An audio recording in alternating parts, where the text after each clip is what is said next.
Chapter 267. Li, I'm afraid that you will start to get busy. Have you finished looking through the list of names that I gave you before? Mo Xiaoyao turned to look at Yi Li and asked in a soft voice. Yi Li nodded. Mo Xiaoyao said, You don't need to decide who will go for the political marriage. You just need to recommend 2 or 3 people for the emperor. The final choice will be made by the emperor. Yi Li frowned in confusion. Like this, won't we offend more people? Mo Xiaoyao said with a smile, That person in the palace has given you this task. How would they give us a chance to not offend people? If we are worried about offending people and randomly choose a girl with a bad family background, not only will the northern tribes make a fuss, that person in the palace may even use your incompetence to change the selection. At that time, we will offend more people. Since it is like this, Li doesn't need to consider the problem of offending people. Choose a few people that you feel are suitable and send them up. As to who the emperor chooses, that is his own business. If he is not satisfied with any of them, that is even better. Let him choose someone else. Yi Li nodded, I understand. I will carefully look at the family background, intelligence, and other aspects of these noble girls. Putting aside all sentimental reasons, it was naturally much easier to choose a candidate based on their status and personal conditions. Feng San's speed was not slow. That afternoon, the news that the northern tribe's 7th prince had arrived in Jing had spread throughout the city. Even the inn that Yelu Yi was staying at was known. Yelu Yi, who had originally wanted to delay his meeting with the emperor of Dachu state for a few days, could only put down what he was doing and go into the palace for an audience. As he cursed Mo Xiaoyao inside, he also regretted that he had appeared that night to test Mo Xiaoyao and exposed himself. The next morning, the invitation for the banquet that the palace was holding for the northern tribe's prince was sent to the Ding King's Fu. Mo Xiaoyao, who had been accompanying Yi Li to practice martial arts in the backyard, raised an eyebrow. He waved his hand to dismiss them and turned to continue teaching Yi Li swordsmanship. Princess Consort, Young Master Han and Young Master Leng request an audience. Qing Shuang came over to report. Mo Xiaoyao said unhappily, Why is he here again? Now, Mo Xiaoyao was starting to wonder if he had shot himself in the foot by giving Han Mingxi and the Han family to Li. Although there was no need to worry about the other party's loyalty, ever since Han Mingxi came to the capital, he came to see Li every 2 to 3 days. Now that he had moved out of the Prince Ding mansion and found another place to live, he still did not show any signs of stopping. The jealous Prince Ding naturally forgot that Leng Haoyu, a married man, was also here to see him. Yi Li sheathed her sword and looked back with a smile. Isn't Mingxi busy discussing the cooperation with Leng Haoyu these days? You probably have some new ideas that you want to ask me. To Han Mingxi, Leng Haoyu was a rich man. On the surface, this hedonistic son of rich parents was in control of more than half of the Prince Ding mansion's business. With his participation, Han Mingxi's business could naturally be bigger. When he thought of this, Han Mingxi seemed to see countless gold ingots flying in front of him. He was so busy these days that his feet did not touch the ground. In fact, the people of the Han family were born with the nature of accumulating wealth. It was not unique to Han Mingyu. I will also go and listen. Does Li welcome me? Mo Xiaoyao asked. Yi Li lowered her head and held back her laughter.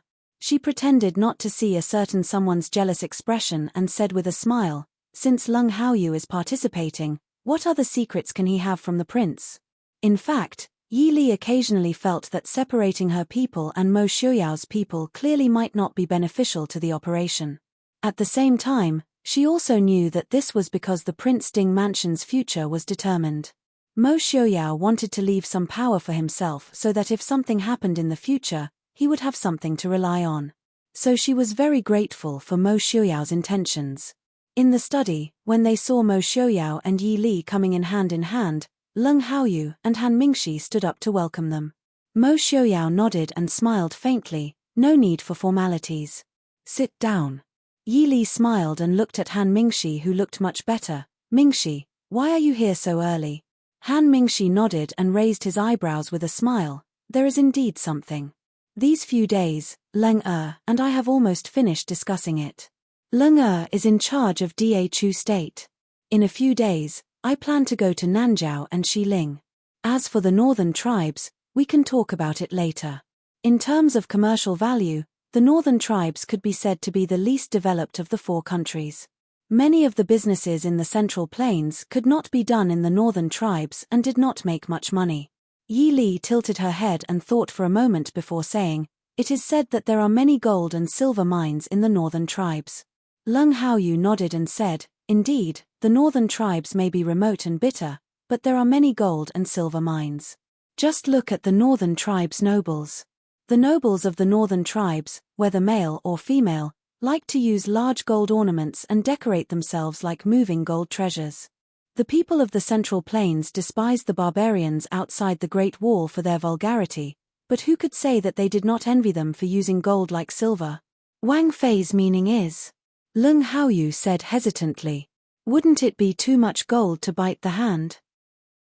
But the larger mines in the northern tribes are all controlled by the royal family.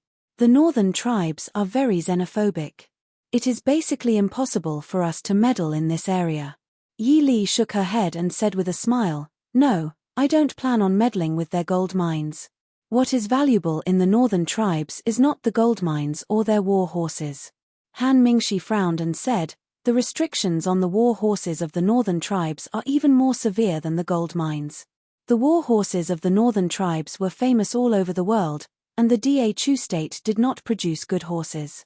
The horses that the cavalry of the Da state used were mostly the horses of the Da state and the horses of the northern tribes, and even some of the horses of the foreign countries. Compared to the purebred horses of the northern army, they were still slightly lacking. Fortunately, the territory of Great Chu was not a flat grassland, and the role of cavalry was not as important as that of the northern army. Otherwise, horses would be a huge problem." He knew that Yi Li asked this question for the Mohist army and the Black Cloud cavalry. Even though he knew that he was not in a position to say anything, he couldn't help but feel bitter. He glanced at Mo Xiaoyao, who was listening to them, and said, "No matter how much money we offer, the northern tribes will not sell our horses. Even if they buy them, they will be inferior horses. Moreover, shouldn't the problem of horses be solved by the court or the people in charge of the army? If Zhun Wei wants to interfere, it will not be good to alarm the court." Yi Li smiled and said, "No one will be willing to sell openly. But isn't there a business called smuggling?" "Smuggling?" Yi Li smiled and said, "Private transactions, without going through customs, there is no need to pay taxes. Small capital, huge profits." Leng Haoyu rubbed his head and said with a smile, "Princess means that we should secretly send people to buy horses? In the northern tribes, selling good horses to people from other countries is a capital offense." Yi Li smiled and said, "No matter which country, there will be people who love money. Merchants value profits. If there is a 50% profit, they will take risks. For a 100% profit, they will dare to trample on all the laws of the world. If there is a 300% profit, even if it is a capital offense, there will be people who will fight with their lives. If capital offenses were useful, there would not be so many crimes in this world. There is no need to be too anxious. The northern tribes have a large territory and sparse population. Food, cloth, porcelain, tea, whatever they want, we will give them. If we can get some herbs and fur, that will be even better. After a long time, we will have our own channels to get what we want." Chapter 268. Han Mingshi's eyes lit up and he smiled, "I understand. The situation of the northern tribes is different from ours and Xiling's southern borders. We can't use the same thinking to deal with the northern tribes. But since we're planning to expand our business to Xiling and the southern borders, we can also send the specialties of Xiling, the southern borders and Da state to the northern tribes. Those northern tribes' nobles are all rich and it's too easy to take money from them. It's not that no one wants to do this business, but the journey is too far and the grasslands are very dangerous, so they're all small traders. But if it's us, we don't have to worry about safety. Even if we can't advertise the Prince Ding Mansion, just by relying on the Prince Ding Mansion's military strength, a team will be enough to protect the goods." Mo Xiaoyao was also very interested in the northern tribes' war horses. He smiled faintly, "This marriage is a good opportunity. We can send people to the northern tribes to take a look. I'll write to the emperor later and allow the merchants to go with the marriage team to the northern tribes. It'll also be a contribution to the diplomatic relations between the two countries. The other three were silent. Was it a contribution to the Prince Ding Mansion's treasury and the Mohist army's future military strength? Seeing that Mo Xiaoyao also agreed, Leng Haoyu smiled. Since that's the case, then it's decided. Brother Han will go to Xiling and the southern borders, and the northern tribes will make another trip. There's still more than a month before we set off, and there's still time to deal with the Da state. Han Mingxi nodded indifferently. Yi Li took out a metal token and threw it to Han Mingxi. Big brother should still be in the southern borders. If you need any help, you can look for him. This is the Yangwang Chambers Yama's token. Take it with you just in case. If you encounter any difficulties in the West Hill, I'm sure Pavilion Master Ling will lend a helping hand for the sake of the Yama's order. Han Mingxi was naturally familiar with the origins of the Yama's order. He held it in his hand and looked at Yi Li hesitantly. Yi Li waved her hand, indicating that he didn't need to say more. Give it to whoever needs it.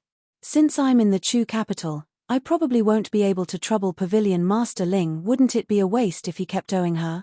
As for Sickly Scholar, the chances of him coming to the Da Chu state aren't too high.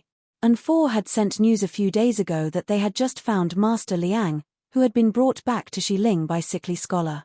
Sickly Scholar's threat was limited before they found the emerald grass. Of course, if he insisted on appearing in Chu capital, she wouldn't mind making a move. Even if she didn't kill him, she would cripple him. Presumably, Ling Taihan wouldn't be able to blame her. Leng Haoyu exclaimed, "The princess is really generous. She even gave away the King of Hell's order so easily." As he spoke, he glanced at Mo Xiaoyao. He thought that the King of Hell's order was given to the princess by the prince to protect her. Seeing that the princess had personally given it to another man, the prince might vent his anger on someone. Of course, it would be best if it was the main culprit, the romantic young master Han Mingxi himself. As the saying goes, it's better to die than to die. Moreover, he was the one who had caused this. Yi Li raised her eyebrows and smiled. Pavilion Master Ling gave it to him for free. In fact, even if Ling Taihan didn't appear in the end, she wouldn't really want Sickly Scholar's life. Who knew if Ling Taihan would place too much importance on brotherhood and use the power of the Yangwang Chamber of Commerce to avenge Sickly Scholar? However, crippling his martial arts at that time was unavoidable.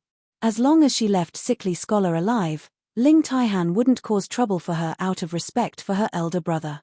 Leng Haoyu rubbed his nose and lowered his head to drink tea. Could the King of Hell's order be measured by money? That was something that many people would rather spend a lot of money than be able to buy. With the King of Hell's order, as long as you didn't provoke the Emperor of Xiling, you could basically do whatever you wanted in Xiling. After finishing their business, Han Mingxi looked at Yi Li and frowned. Yesterday morning, Yelu Yi sent people to scour the entire capital for the best jade. I don't know what they're for. I've never heard that the people of the northern tribes like jade. Although Yelu Yi sent people to anonymously buy them in batches, his mistake was that he shouldn't have gone to a shop under the Han family's name. Since 2 or 3 shops had their best jade bought by strangers, the shopkeepers naturally wouldn't forget to report it to their masters. As for the Han family, although the Qiani Pavilion no longer existed in Da Chu state, Han Mingxi still recruited many people under his command. It wasn't a big problem for him to investigate the various jade and antique jewelry shops in the capital and the identities of the buyers. Yi Li obviously knew what Yelu Yi was going to do with the jade. She smiled coldly and said, "It seems that the northern tribes are indeed very rich." Thinking about how her trip yesterday was ruined by a certain prince's act of flaunting his wealth, Yi Li's mood was not good. Especially when that person purposely sent a piece over to annoy her. Her eyes turned and Yi Li smiled. "Help me spread the news that Ai's imperial concubine wants to find the best jade to give to the prince as a birthday present." Leng Haoyu looked at Mo Xiaoyao and then looked at Yi Li. He didn't understand what Yi Li meant. Han Mingxi was the first to react. He waved his fan and said with a smile, "So we can take out all the good jade we have and sell it. Once this news comes out, I think that even if the price is doubled, there will be people who will buy it. Also, Wang Fei is right. Aren't the northern tribes rich? I will definitely send the news to Prince Yelu first so that he doesn't fall behind. As for whether the prince of the northern tribes would use the jade as a betrothal gift for the princess or move it all back to the northern tribes, it wasn't their business. Leng Haoyu nodded in agreement, speaking of which, there hasn't been any rumors about what Wang Fei likes. It has caused us to lose a lot of money. It just so happens that I have a lot of things that I want to sell. I'll sell it to the prince of the northern tribes at a cheap price. But, Ian, does Wang Fei need to leave a good piece for you? If the rich prince of the northern tribes really took it all, what would happen to the prince's birthday present? Don't look at how the prince usually had a good temper. When he was stingy, no one could stand it. These years, he and Feng San had a deep understanding of it. Yi Li glanced at Mo Xiaoyao, pursed her lips and smiled. No need, I'm just saying. Han Mingxi raised his eyebrows and sighed sadly, so Prince Ding's birthday is coming soon. Speaking of which, it's such a coincidence. I was also born in June. In the past, I spent it with Big Brother, but now. Leng Haoyu's body stiffened and he stared at Han Mingxi vigilantly. Even if this fellow didn't want to live anymore, there was no need to drag him down with him. He had just gotten married. Yi Li smiled. Mingxi's birthday is also in June? Then let's celebrate your birthday in the capital before leaving. Han Mingxi blinked. Will Junwei give me a present? Of course, tell me what you like and I'll prepare it later. Yi Li nodded. With her friendship with Han Mingxi, it wouldn't be right if she didn't give him a present on his birthday. Moreover, with Han Mingxi's current situation, she and Mo Xiaoyao had put in a lot of effort. Han Mingxi smiled brightly. That's good. No matter what Junwei prepares, I will like it. After saying that, he fearlessly raised his eyebrows at Mo Xiaoyao. Mo Xiaoyao's calm expression flashed with a trace of light. Li is right. Since Brother Li's birthday is also in June, I and Li naturally have to give him a present. Don't worry, I will definitely give Brother Han a surprise present. Mo Xiaoyao's voice could be said to be gentle when he said the last sentence, but the people who heard it felt cold in their hearts. Chapter 269. Leng Haoyu grabbed Han Mingxi and laughed dryly at Mo Xiaoyao. Although we haven't known each other for long, we feel like old friends at first sight. Brother Han Mingxi, let's discuss how you want to celebrate your birthday first. Ignoring Han Mingxi's objection, he grabbed him and dragged him out. Han Mingxi, who had first-rate lightness skills and third-rate martial arts, couldn't even struggle before he was dragged out by Leng Haoyu, who looked third-rate but was actually first-rate. At the banquet in the palace, some people were happy while others were sad. In the elegantly decorated palace, noble consort Liu was wearing a snow-white brocade dress with a silver phoenix pattern.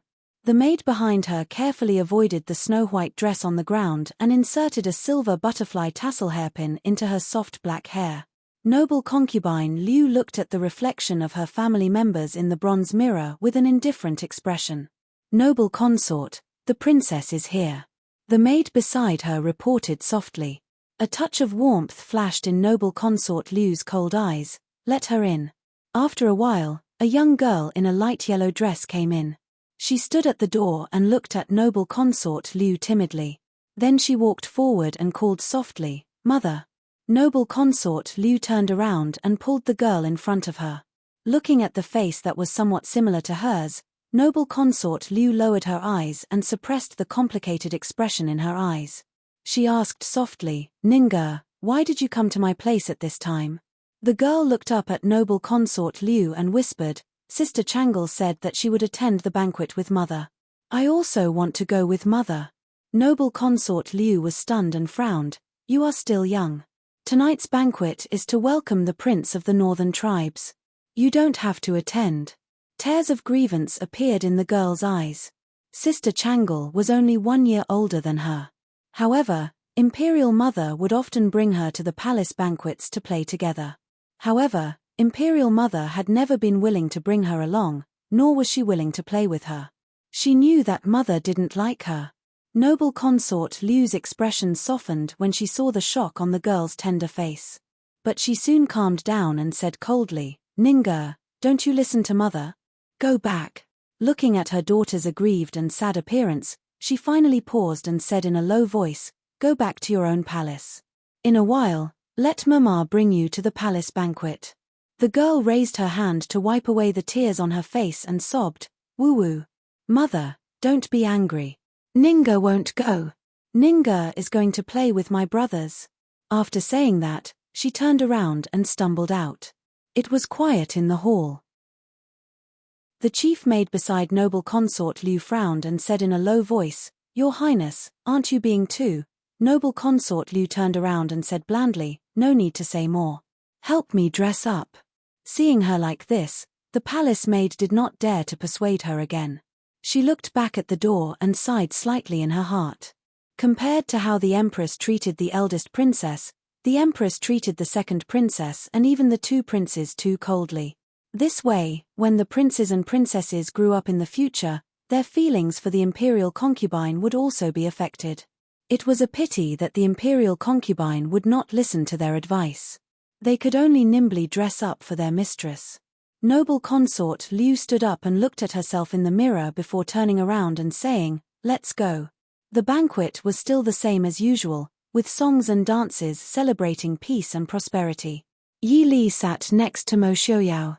She could clearly feel that from the moment she entered the hall, someone's gaze had not left her. Looking up, the person sitting opposite her was the key figure of tonight's banquet, the seventh prince of the northern militant kingdom, Yelu Yi. Seeing Yi Li looking at him, Yelu Yi raised his eyebrows and raised his wine cup in her direction. That undisguised impudent gaze made Yi Li's heart sink. She was very unhappy. Ever since she married Mo Xiaoyao, it should be said that since she could remember, no one dared to look at her with such an impudent gaze. Seeming to sense Yi Li's anger, Yelu Yi raised his eyebrows and smiled. He turned his head and talked to the person sitting next to him. Yi Li indifferently lowered her eyes and looked down at her hands. Did Yelu Yi think that she would explode on the spot? A slightly cold hand grasped her hand. Yi Li raised her head and saw Mo Xiaoyao's gentle and caring eyes. Mo Xiaoyao laughed softly and said, "Wife, don't be angry. Later, I will dig out his eyeballs for you." Yi Li rolled her eyes at him and muttered, "He is the king of the northern militant kingdom's most favored son.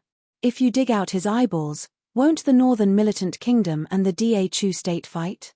Mo Xiaoyao raised his eyebrows and laughed lightly. "Who said that I can only do it in the Da Chu state? When we go to the northern militant kingdom, I also have a way to dig out his eyeballs as an apology to wife."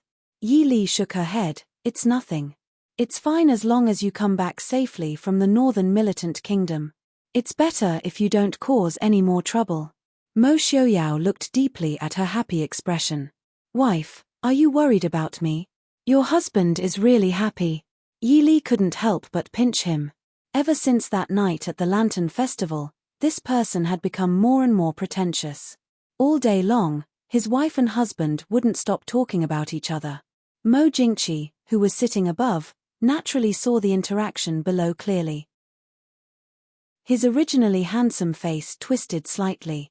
Mo Jingqi turned back and smiled at noble consort Liu and the Empress, saying, "Prince Ding and the princess have been married for more than a year, but they are still as loving as ever." The Empress took a sip of the wine in her cup and smiled lightly, saying, "Your Majesty is right. Prince Ding and Princess Ding are deeply in love. It must be another story in the capital." Mo Jingqi nodded and smiled, saying, "The Empress is right. My dear wife, what do you think?" Noble consort Liu's face was as white as snow and her expression was cold. "Your Majesty is right." Wang Xiaorong, who was sitting below noble consort Liu, looked at noble consort Liu and then at Prince Ding and his wife below.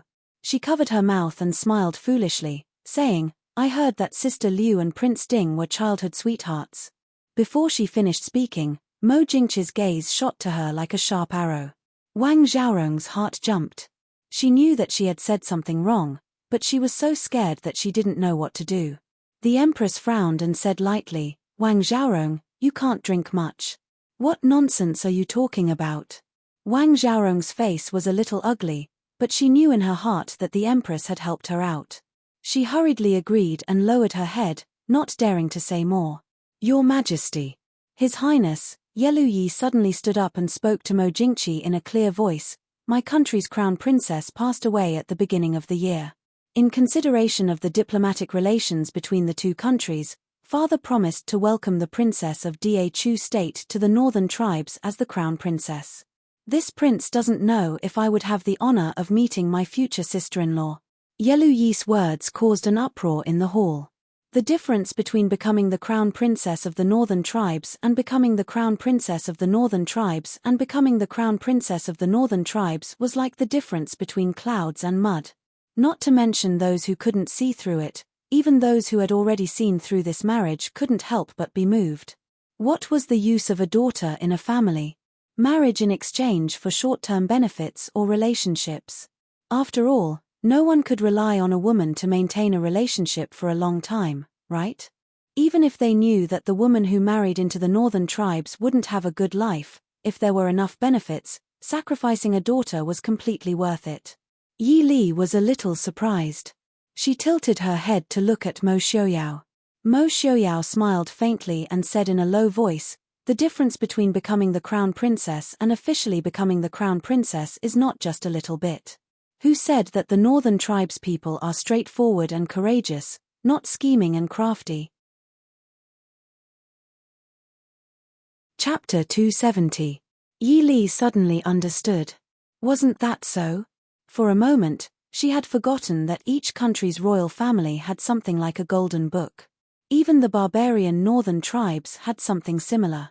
Without an official golden book, it was the same as Da Chu state's people not having their genealogy recorded in the ancestral hall. Not to mention being the crown princess, even if she was married as the empress, it didn't count. Yi Li remembered that Mo Xiaoyao had people spread the news that Yelu Yi wanted to personally choose someone. Ordinary concubines weren't allowed to be chosen, but the crown princess, the future empress of the northern tribes, wasn't allowed to be seen first. This was under the premise that Da Chu state didn't have a suitable princess. Yi Li looked at Mo Xiaoyao with a half-smile, openly mocking him for trying to steal a chicken only to end up losing the rice used to lure it. Mo Xiaoyao didn't mind. After all, Da Chu state wanted to marry a girl to the northern tribes. Since Yelu Yi dared to generously offer the position of crown princess, he didn't mind letting him choose a satisfactory candidate. Wife, you should worry about Miss Hua. If Yelu Yi personally chooses, he has a 70% chance of choosing Hua Tianxiong. If he knew that Hua Tianxiong and Li had a good relationship, then the 70% chance might even increase to 90%. Yi Li frowned slightly. Then I'll have to trouble Prince to make sure that the northern tribe's prince understands the importance of choosing a crown princess from the royal family. Mo Xiaoyao shook his head and laughed softly. If Yelu Yi himself was the crown prince, he might choose a girl from the royal family. But his choosing for Yelu Hong. Hua Tianxiong isn't from the royal family, but she is the empress's niece. Her status isn't low either. Also, it's very likely that she can drive a wedge between the emperor and the Hua family. Even though old Duke Hua doesn't go to the battlefield anymore, he still has a lot of prestige in the military. Once Hua Tianxiong marries into the northern tribes, the Hua family won't be of any help to Yelu Hong. Yi Li lowered her brows and pondered for a moment before raising her head to ask, what if he knows that Tianxiong is likely to be of great help to Yelu Hong after becoming the crown princess of the northern tribes? Mo Xiaoyao facepalmed and thought for a moment, then said with a smile, this might work. Let's see if we can trick Yi Lu Yi. Mo Jingqi was clearly taken aback by Yelu Yi's sudden words. After a moment, he recovered with a smile. Prince Yelu, are you speaking the truth? Yelu Yi's face was full of sincerity as he said, of course it's true. This humble prince has personally come to welcome the princess of Da Chu state on royal father's orders. Is this not enough to show my sincerity? Mo Xiaoyao's eyes flashed. He looked at Yi Li, who was sitting at the side with her head lowered as she spoke to Mo Xiaoyao. Princess Ding, this matter was originally arranged by you. Do you have a candidate in mind? Yi Li inwardly cursed Mo Jingqi for being treacherous. She clearly had someone present the candidates in the morning. Why was Mo Jingqi acting as though he didn't know anything? Standing up, Yi Li respectfully said, reporting to your majesty, there are indeed a few candidates in mind. Before entering the palace, I already sent someone to report to Your Majesty. Your Majesty must be busy with work and hasn't had the time to see them. Yelu Yi smiled as he looked at Yi Li, raising his brows. Since the candidates haven't been decided yet, may I ask? This humble prince doesn't know if I can participate. Didn't you say that I wanted to personally choose the princess? I'll let you see. However, the one in charge of this matter is Princess Ding. What a pleasant surprise. Yelu Yi looked at the woman across from him, his heart joyful as he thought. Reporting to Your Majesty, Prince Yelu is, after all, an outsider. This will damage the reputation of our Chu state's young ladies. A minister whose family's daughter was coincidentally on the list of candidates stood up. Not to mention whether or not she could be chosen. If she was chosen, she would probably never be able to see the crown princess of the northern tribes for the rest of her life. If she couldn't be chosen, his daughter's reputation would be completely ruined. How could she marry in the future? The crown princess of the northern tribes is a big matter. Prince Yelu should be concerned. He just needs to be careful. Noble consort Liu, who had been sitting on the side, suddenly spoke up. The empress couldn't help but frown, glancing at noble consort Liu. Even the empress didn't speak in this kind of situation. A noble consort speaking up, no matter how favored she was crossing the line. Mo Jingqi looked at noble consort Liu in surprise. Noble consort Liu's expression was still cold, sitting upright beside Mo Jingqi as though she hadn't said anything. Looking at his beloved consort, Mo Jingqi raised his brows thoughtfully and smiled. Since my beloved consort says so, then we'll do as Prince Yelu says. Yelu Yi bowed with a smile. Many thanks, Your Majesty. Mo Jingqi smiled. It's all for the sake of the relationship between the two countries. Prince Yelu doesn't need to be so polite. The emperor so easily agreed to Prince Yelu Yi's request. All the officials present were puzzled. After all, the current emperor cared a lot about his reputation and was close to the powerful officials. This could be said to be lowering his status and was not in line with the emperor's usual behavior. Others didn't care, but Yelu Yi was very satisfied with the emperor of Chu state. He turned back to salute from afar, laughing loudly. Then, in the future, I'll have to trouble Princess Ding to give me guidance. Yi Li raised her head, smiling calmly. I don't dare to give you guidance. Prince Yelu is also of noble birth. I'm sure you won't do anything rude to offend the noble ladies of Chu state. Yelu Yi smiled but didn't speak. He sat down and drank. The empress sat beside Mo Jingqi. She glanced sideways at the emperor and noble consort Liu, who was as cold as a pear blossom. She frowned slightly and softly said, Noble consort Liu usually doesn't like to meddle in matters. Today, she suddenly thought of marrying a princess. Noble consort Liu lowered her eyes to look at the wine cup in front of her, calmly saying, This concubine has overstepped her boundaries. Your Majesty, please forgive me. Mo Jingqi looked left and right at his wife and beloved consort. He smiled at the empress. Noble consort Liu is also concerned about the relationship between the two countries. Your Majesty, please don't blame her. A trace of anger flashed across the empress' brows, but she quickly calmed down. She calmly said, It's fine. I heard that this time, the Liu family also has a young lady in the list of candidates. Noble consort Liu is wholeheartedly devoted to the country. I am not someone who doesn't know the importance of things. However, Your Majesty, that girl Tian Xiong is accompanying me in the palace these days. She won't be participating. If Your Majesty chooses her for the marriage, you only need to issue an imperial edict. The Hua family and I won't have any complaints. Mo Jingqi was startled. He and the empress had been husband and wife for nearly 10 years. The empress had never spoken to him in such an obviously angry tone. Thinking about it, he understood that the empress was angry because of her only niece's reputation. Thinking back to the past 10 years, although they didn't have deep feelings for each other, a legal wife was still different. Mo Jingqi couldn't help but wonder if his idea of Hua Tianxiang for the marriage was too much. The empress only had this one niece, and Chang'e only had this one cousin. In fact, Mo Jingqi knew in his heart that it was useless to let Hua Tianxiang marry into the northern tribes except to annoy the Hua family. He couldn't even sow discord between the Hua family and the Prince Ding mansion.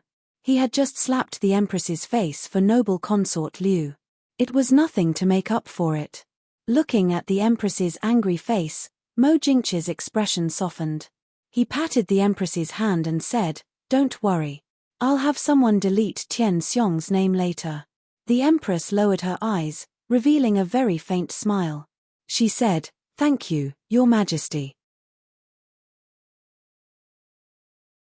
Chapter 271. Your Highness. Yi Li absent-mindedly withdrew her gaze and turned back to Mo Xiaoyao. She smiled and said, "It seems that we don't need to worry about Tian Xiong." Mo Xiaoyao raised his eyebrows.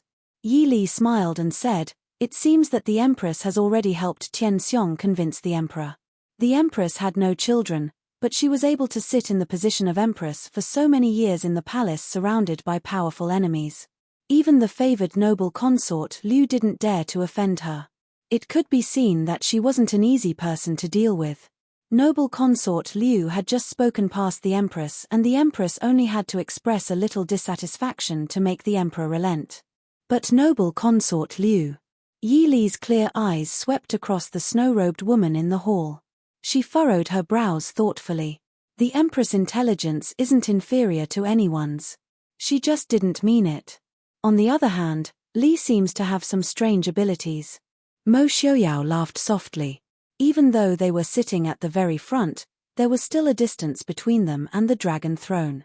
He could see the expressions of the people above, but Mo Xiaoyao admitted that he couldn't hear the whispers of the people above in this noisy hall. Yi Li curled her lips and glanced at him. She said generously, "That's right. Can't I read lips? Do you want to learn?" Mo Xiaoyao smiled and said, "No need. My wife can do it." Yi Li glanced at him and then lowered her head to look at the wine in front of her. She knew that she had revealed too many flaws in front of Mo Xiaoyao. At first, it was careless. She could attribute it to the fact that she had let down her guard after living a peaceful life for more than 10 years. Later, she gradually became unwilling to hide in front of him. Sometimes, she would even deliberately reveal a side that was different from normal people. In fact, this was also considered a test, but Mo Xiaoyao never showed any abnormality towards her difference, as if it was natural for her to be like this. Yi Li was surprised, but at the same time, she was secretly happy. After all, not everyone liked to wear a mask and hide their identity for the rest of their life. Because it was a welcoming banquet for the Prince of the Northern Tribes, the banquet did not end after the banquet in the main hall. Instead, the Emperor led all the concubines, princes, princesses, and officials to the highest Jiaxing pavilion in the palace to enjoy the specially arranged fireworks and large-scale singing and dancing performances. Sitting high up in the building, Yi Li looked at the excited Emperor and raised her eyebrows disapprovingly. It was wishful thinking to use this so-called grand welcoming banquet to intimidate the ambitious prince of the northern tribes. It was almost enough to trigger his ambition to conquer the Central Plains. After all, the northern tribes could be said to be the poorest of the 4 countries. Towards the Da state, which occupied the most fertile land of the 4 countries, they would definitely not have such feelings of reverence. The harsh environment and valiant temperament made them want to plunder without regard for anything else. Princess Ding. Imperial Uncle. The Jiaxing Pavilion was much more free and casual than the main hall. After sitting for a short while, Princess Chang'e had already stealthily made her way to Yi Li's side. Many people's gazes were focused on the fireworks in the air and the singing and dancing below. Not many people noticed her. Yi Li lowered her head to look at her. Smiling faintly, she asked, "Why has Princess come here?" Princess Chang'e blinked her eyes. Leaning close to Yi Li's ear, she whispered, "Imperial Mother wants me to tell you to be careful of noble consort Liu." Startled, Yi Li raised her head to look at the nearby Empress. The Empress's lips curved into a faint smile as she nodded her head slightly. Yi Li nodded her head in thanks. Stroking Princess Chang'e's small head, she smiled and said, "So you have come to pass on a message from the Empress." "Thank you, Princess." Waving her small hand, Princess Chang'e generously replied, There is no need for thanks. This princess also does not like noble consort Liu. Why? Yi Li asked curiously. Although noble consort Liu's personality was cold and detached, she would not go so far as to offend a young girl. In the past, noble consort Liu could be considered to have helped her twice and did not harbor any enmity towards her. However, this time, Yi Li could clearly sense that noble consort Liu's attitude towards her seemed to have changed since their last meeting in the palace. This was a very subtle change. On the surface, it was impossible to discern anything. It could only be described as a type of intuition. As for Yi Li, she had always trusted her intuition. This was because it had saved her life countless times on the battlefield. Curling her small lips, Princess Changle replied, "She always acts as if no one is pleasing to the eye. However, Imperial Father always listens to her. She is not good at all. Even when Zhenning cries, she ignores her. Imperial Mother would never treat me like this. Imperial Mother dotes on Changle the most." The last sentence was definitely meant to show off. Zhenning. Yi Li looked at Mo Xiaoyao in confusion. Indifferently, Mo Xiaoyao replied, "The Emperor's second princess, Princess Zhenning, noble consort Liu's daughter." Yi Li gazed forward. Only now did she realize that something seemed to be missing from noble consort Liu's side. With the Emperor's grace, all of the imperial concubines, princes, and princesses were allowed to turn off the fireworks. As a result, as long as the imperial concubines had children, they would bring their princesses and princes with them. If it could be said that the previous banquets did not allow for the presence of children due to etiquette, now that even the 2 one-year-old princesses and princes were being carried by their wet nurses, it was strange that noble consort Liu's 2 sons and 1 daughter were nowhere to be seen. In particular, the second princess should be 7 or 8 years old. She was not an insensible child. Was it really as Princess Changle had said, that noble consort Liu did not like her own children? Does Princess often play with Princess Zhenning? Yi Li asked with a smile. Princess Changle shook her head. Somewhat depressed, she replied, "Zhenning also does not like to play with me. She only likes to play with her younger brothers. However, she does not allow me to go see them. Imperial Mother says that because I am still young, I do not know how to take care of my younger brothers. However, Zhenning is even younger than me." Yi Li pinched Princess Changle's small face, inwardly sighing. The Empress truly protected Princess Changle very well. Assassins. Suddenly, there was a shrill cry. Several dark shadows scuttled out from the darkness, pouncing on the stairs. Somewhat speechless, Yi Li rolled her eyes. Stretching out her hand, she pulled Princess Changle to her side. The stargazing pavilion was immediately thrown into chaos. A large number of imperial bodyguards swarmed towards the Emperor, Empress, princes, and princesses. The court officials and the womenfolk below were thrown into chaos, each looking for a place to hide. With a single glance, Yi Li understood that these men in black were not comparable to the good-for-nothings she had seen that night. Every single one of them was an expert chosen from 100. In a single exchange, the imperial bodyguards upstairs suffered a great loss. The sight of blood caused the womenfolk to shriek in fright. The entire floor was thrown into chaos. Princess Changle hid by Yi Li's side, only revealing her small head to sneak a peek. Yi Li patted her forehead and said, "Don't look. Be careful not to be frightened." Princess Changle promptly withdrew. Somewhat worried, she asked, "Princess Ding, will anything happen to my imperial mother and imperial father?" Yi Li smiled and replied, "Don't worry. Even if something happens to all of us here, nothing will happen to them. With so many imperial bodyguards surrounding them, if anything happened to them, then everyone upstairs would have already been killed by the assassins." One by one, the court officials who knew martial arts stepped forward to meet the assassins. This was not only for their own safety, but also an opportunity to display themselves before the emperor. Mo Xiaoyao sat calmly by Yi Li's side. At some point, shadow guards had appeared, steadily guarding their surroundings.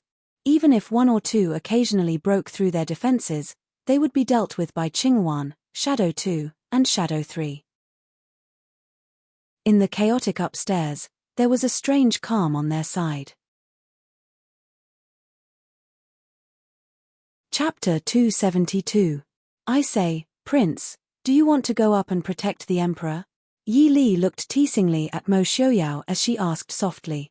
Mo Xiaoyao raised his brows and smiled. If I go over now, the emperor won't think I want to protect the emperor. He'll think I want to assassinate the emperor. Yi Li tilted her head and looked in Mo Jingqi's direction, shaking her head disinterestedly. It was said that the emperor was a person who was both civil and military. How afraid of death did he have to have all the guards upstairs surround him? While keeping an eye on the assassins, he was also keeping an eye on them. It wasn't just Mo Xiaoyao. Right now, anyone related to the Prince Ding mansion would be treated as an assassin. Oh, in such a chaotic place, it's not good for the prince and princess to be so relaxed, right? Not far away, Yelu Yi was easily dealing with the assassins. He even had time to speak to Mo Xiaoyao and Yi Li with a smile. Mo Xiaoyao smiled faintly. If we can't even deal with a few assassins, what's the use of the palace guards? Yelu Yi laughed loudly. Prince is right. A few small thieves aren't worth Prince Ding personally dealing with. Prince Yelu, please move to the side. The assassins have all been attracted by you. And San, who was standing in front of Yi Li, casually dealt with an assassin as he spoke expressionlessly. Yelu Yi raised his brows. His gaze paused on the man who had fallen in front of San. He smiled and said, Sorry, I don't know why these assassins always like to bother I. The guards of the Prince Ding mansion are indeed skilled. The man who had fallen to the ground didn't have a single wound on his body. There was only a very thin wound on his neck. There wasn't even much blood flowing out. However, the assassin didn't even struggle before he fell to the ground and died. Even a professional assassin might not be able to do this better. The man in front of him was only wearing the clothes of an ordinary guard, but he appeared to be completely relaxed and calm in the chaotic crowd. Watching the chaotic battle, Yi Li raised her eyebrows and asked in a low voice, The assassin is here for Yelu Yi? A large portion of these assassins had come for Yelu Yi. This could be because Yelu Yi appeared to be the strongest, but Yelu Yi's attire was completely different from that of the Dhu state. It was impossible for these assassins not to recognize him. Mo Xiaoyao stared at the handsome man who kept inching closer to them and said, It might have something to do with him, but the assassins are all from the Central Plains. No matter if it was Yelu Yi or Yelu Hong, they would not send the northern tribespeople to cause trouble in the palace. Yelu Yi purposely led the assassins here to test your strength. Mo Xiaoyao's strength was well known throughout the world. There was no need to rely on a few assassins to test his strength. Of course, Yelu Yi could not rely on a few assassins to kill him, so he could only do it for Yi Li, who was sitting beside him. Yi Li smiled and said, Do I need to make a move in this kind of situation? And San in front softly replied, Of course not. It's just a few assassins. If Wang Fei needs to personally make a move, doesn't that mean that this subordinate's existence is useless? Yi Li raised her eyes to look at San and said with a smile, You are now Wang Fei's left and right hand, not a shadow guard. Can I trouble you not to rush to the front lines? Hearing this, San's face immediately fell. He still liked the days of being a shadow guard. If an enemy came, he would just rush up and beat them to a pulp. Unlike now, he had to wait for the shadow guards to slip through the net before it was his turn. It just so happened that the shadow guards of the Ding Prince's residence were very qualified. Basically, there would not be any fish that would slip through the net. Mo Xiaoyao smiled and said, I feel that he is not trying to test Li's martial arts, but rather Wang Li's courage. Hearing Mo Xiaoyao's words, Yi Li was silent for a long time before leisurely replying, Marrying into the Ding Prince's residence, could it be that this still does not prove Wang Fei's courage? If it were any other girl who had just been annulled by the Prince of Li and then betrothed to Prince Ding, they might as well hang themselves with a piece of white silk. The fact that she was still alive was enough to prove that her courage was not small, okay? Not far away, a child's cry could be heard. Princess Changle stared blankly for a moment before suddenly crying out, It's Zhenning, Princess Ding. Sitting to the side, Mo Xiaoyao waved his hand. 2 shadow guards withdrew from the battlefield without leaving a trace, quickly flying towards the source of the cry. Yi Li looked at noble consort Liu, who was sitting by the emperor's side, and wrinkled her brows.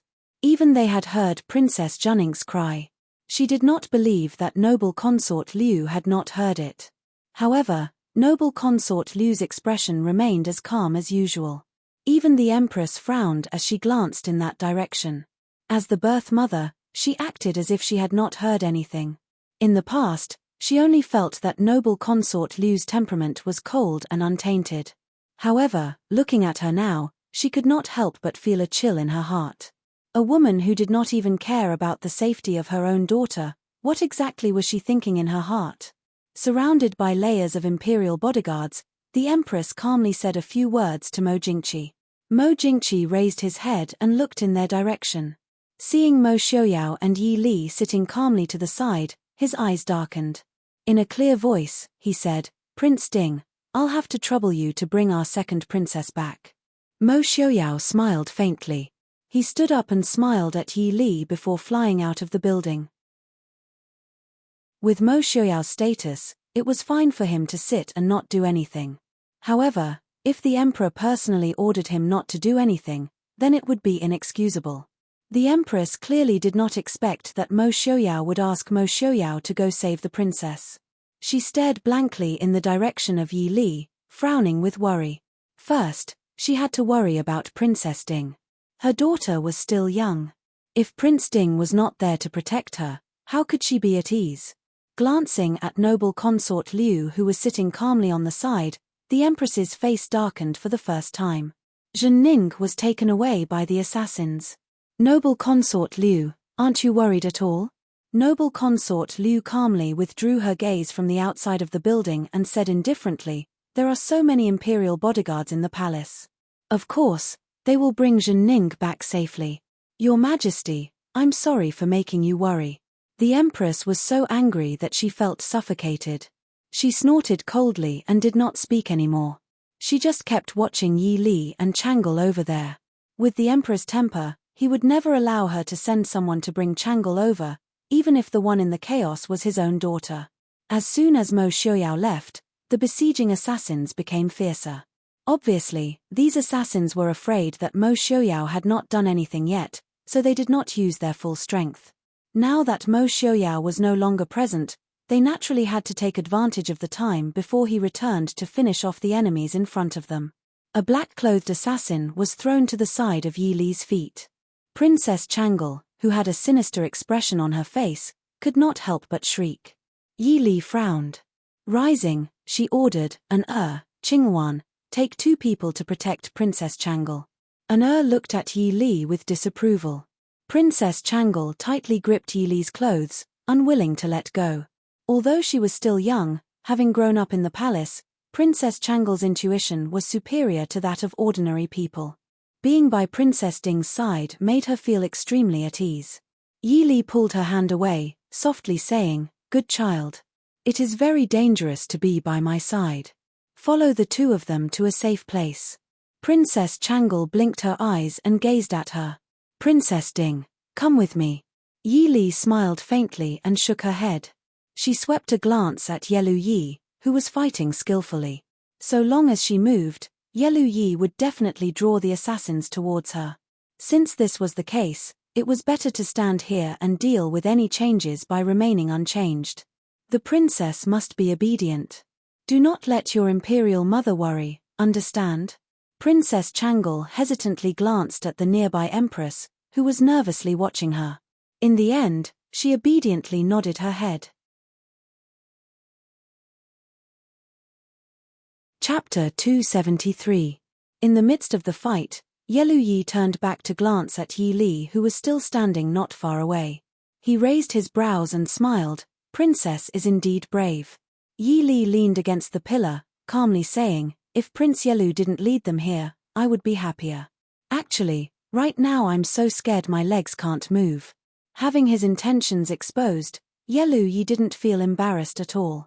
He smiled and said, "Princess consort found out Actually, this one only wanted to be a hero saving a beauty. I believe Princess won't blame this one, right?" Hearing this, San raised his brows. He grabbed an assassin with one hand and thrust it forward. The bright light of the blade pierced towards Yelu Yi. Hearing the wind, Yelu Yi nimbly turned around and kicked the assassin who had lost control. "This one, be careful." And San expressionlessly raised his hand, apologizing without sincerity. It was a slip of the hand. "Prince, please forgive me." Yelu Yi raised his brows, smiling. Princess indeed has many capable people by her side. "Of course, I won't blame you. Yelu Yi, go die." It seemed that this casual fight had finally hurt the assassin's pride. With a loud roar, several black-clothed men threw themselves at Yelu Yi. Their attacks were so fierce that it made one's heart tremble. Yelu Yi finally began to gather his energy to deal with them. Yi Li leaned against the pillar, looking at the chaos around them. She gave Mo Jingqi, who was surrounded by guards, a high degree of disdain. His subjects were being slaughtered by assassins.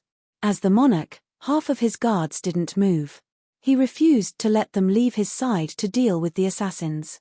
She even said that Mo Jingqi was good at controlling people's hearts. Now, it seemed that in the face of life and death, he had forgotten everything.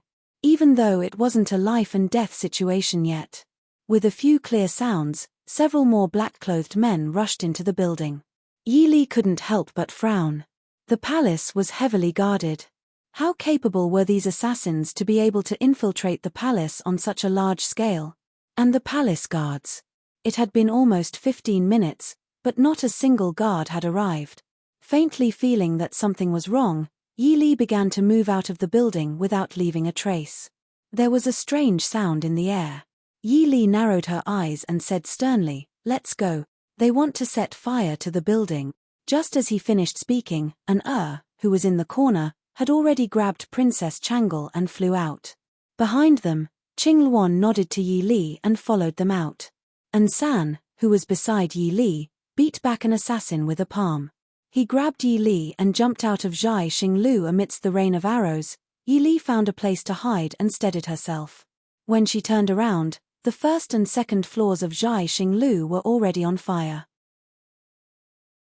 Apparently, there were some fire arrows among the arrows, and Yi Li smelled some fuel from upstairs. Moreover, it was the beginning of June. Zhai Xinglu was made of wood and paint, so it was easy to set fire. Everyone was on the third floor.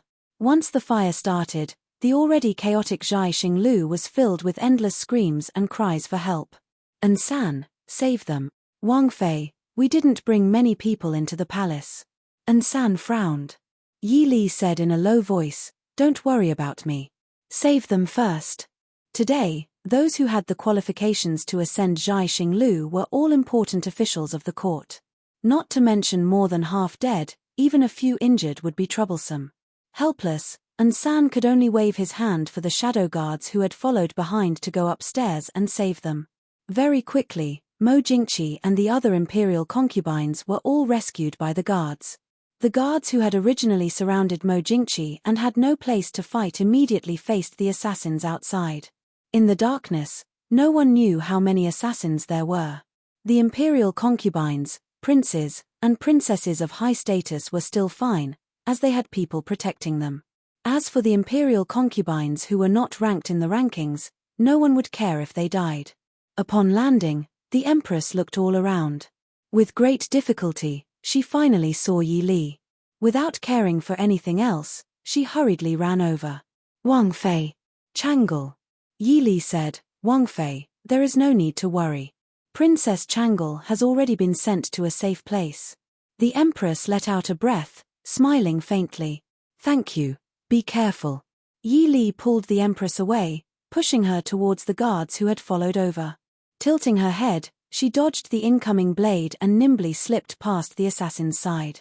The assassin, who had originally been determined to succeed, only felt a chill in his chest. Dazedly lowering his head, he saw blood spurt out from his chest. Yi Li turned her head and said to the guards, "Take Her Highness the Empress to a safe place." The phoenix embroidered on the Empress's clothes was too dazzling. She had only just landed when 2 arrows greeted her. After instructing the guards, Yi Li's hand flashed and she once again melded into the darkness. Her eyes calmly stared at everything in front of her. "Princess Ding is indeed nimble. This humble prince admires you." A voice sounded from beside her, carrying a trace of ridicule. Yi Li narrowed her eyes, elbowing the person who had suddenly appeared beside her. The person who had come was clearly not an easy person to deal with. He raised his hand, intending to grab her arm. Yi Li's lips hooked into a cold smile. She quickly pulled out a dagger from her sleeve and slashed it towards the person who had come. The person who had come snorted and dodged to the side. In the blink of an eye, Yi Li had already sent out a flying kick. She could clearly see that the person in front of her was Yelu Yi, who had run off to who knew where in the chaos. Yelu Yi raised his hand to block, but then let go because Yi Li's dagger was already a bayonet. Yelu Yi turned around and helplessly said with a smile, "Princess Ding, the enemy is right in front of us. Are we still going to have internal strife?" He had seen many women who knew martial arts. The women of the northern tribes, regardless of age, all knew a few moves. But this was the first time he had seen a woman with such fierce moves. Compared to a specially trained assassin, she was not inferior. Yelu Yi finally confirmed that now was not a good time to provoke her. If they fought and someone else took advantage of the situation, then it would really be trying to steal a chicken only to end up losing the rice used to lure it. Yi Li flew to the side and looked coldly at him as she said, "Internal strife. Prince Yelu used the wrong words. It must be that you are not used to the language of the Dhu state." Yelu Yi rubbed his nose and said with a smile, "At least we are on the same side now, aren't we? This one only wanted to protect Princess. Now it seems that there is no need." Yi Li looked at him with a fake smile and said, "There is no need to protect me. Prince Yelu should stay further away from me. Be careful not to injure others." Yelu Yi watched as Yi Li accurately used a dagger to cut the neck of a person who had tried to sneak attack her. He couldn't help but feel a chill run down his neck. This was the princess consort of the Dhu state's Ding country. She really was as vicious as the legendary Prince Ding. But only this kind of woman was interesting. Protect the emperor. The imperial guards of the palace finally arrived. The large group of imperial guards rushed in and caused the originally dark situation to lose their advantage. Yi Li turned back to look at the one-sided situation. She did not hesitate to turn and head deeper into the palace. Yelu Yi, who had been staring at her, rubbed his chin and followed with interest. Yi Li quickly shuttled through the gloomy palace, as if she had walked through the palace thousands of times before and was familiar with the layout of the palace. The slender figure nimbly landed under the eaves of a palace. Yi Li stopped in her tracks and raised her head to look at the eaves behind her. She said lightly, "Prince Yelu, why are you following Ben Fei at this time?" Having been discovered, Yelu Yi didn't dawdle and jumped down from the roof. He said with a smile, "Is Princess going to find Prince Ding? Do you know where Prince Ding is?" Yi Li said lightly, "This doesn't seem to have anything to do with Prince Yelu. If Prince Yelu has the time to think about this, why don't you think about how to explain why you started assassinating people when you just arrived in the Dhu state?" Chapter 274.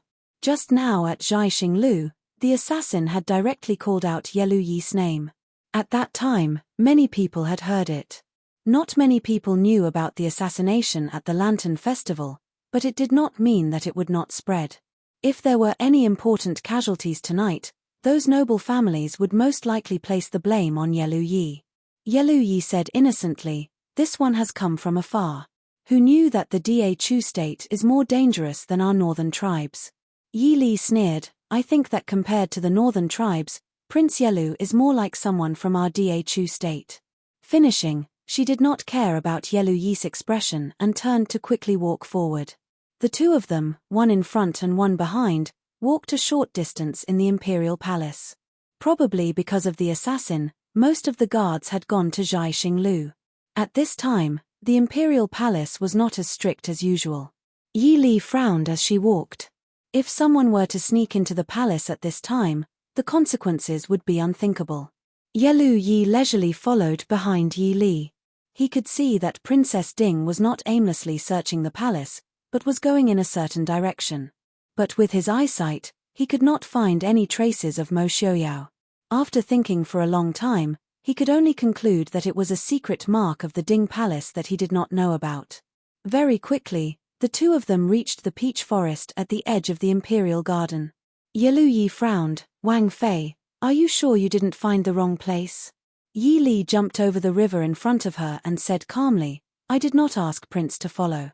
When her feet touched the ground, Yi Li did not hesitate to enter the peach forest. Yelu Yi shrugged and followed with a smile. Wang Fei is not worried about this one. Are you not afraid that I will follow behind you and sneak attack? You can try.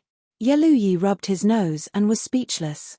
Although he was not timid, he was not someone who liked to seek death. Not to mention Princess Ding's strength, he had vaguely sensed that someone was following them the moment they entered the imperial garden.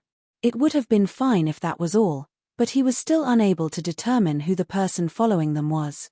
It was purely because of his intuition that he had escaped death countless times since he was young.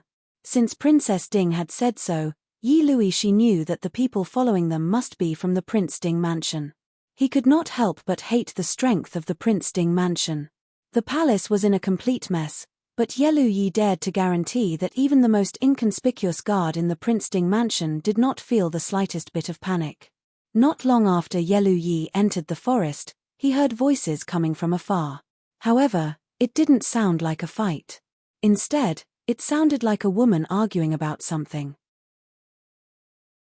Looking at Yi Li, whose expression he couldn't see clearly, Yelu Yi laughed in amusement.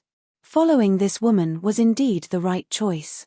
In the peach blossom forest, Princess Zhenning sat on the ground, staring blankly at her mother, who was completely different from usual. Earlier, she had been frightened. She clearly wanted to throw herself into her mother's arms and cry, but she could only sit on the ground in a daze, not even daring to cry out loud. Because her mother did not even look at her. Although she was still young, she was extremely sensitive and knew that her mother did not want her to disturb her. Mo Xiaoyao looked at the white-clothed woman in front of him and could not help but frown. Since Princess Zhenning is fine, I will take my leave.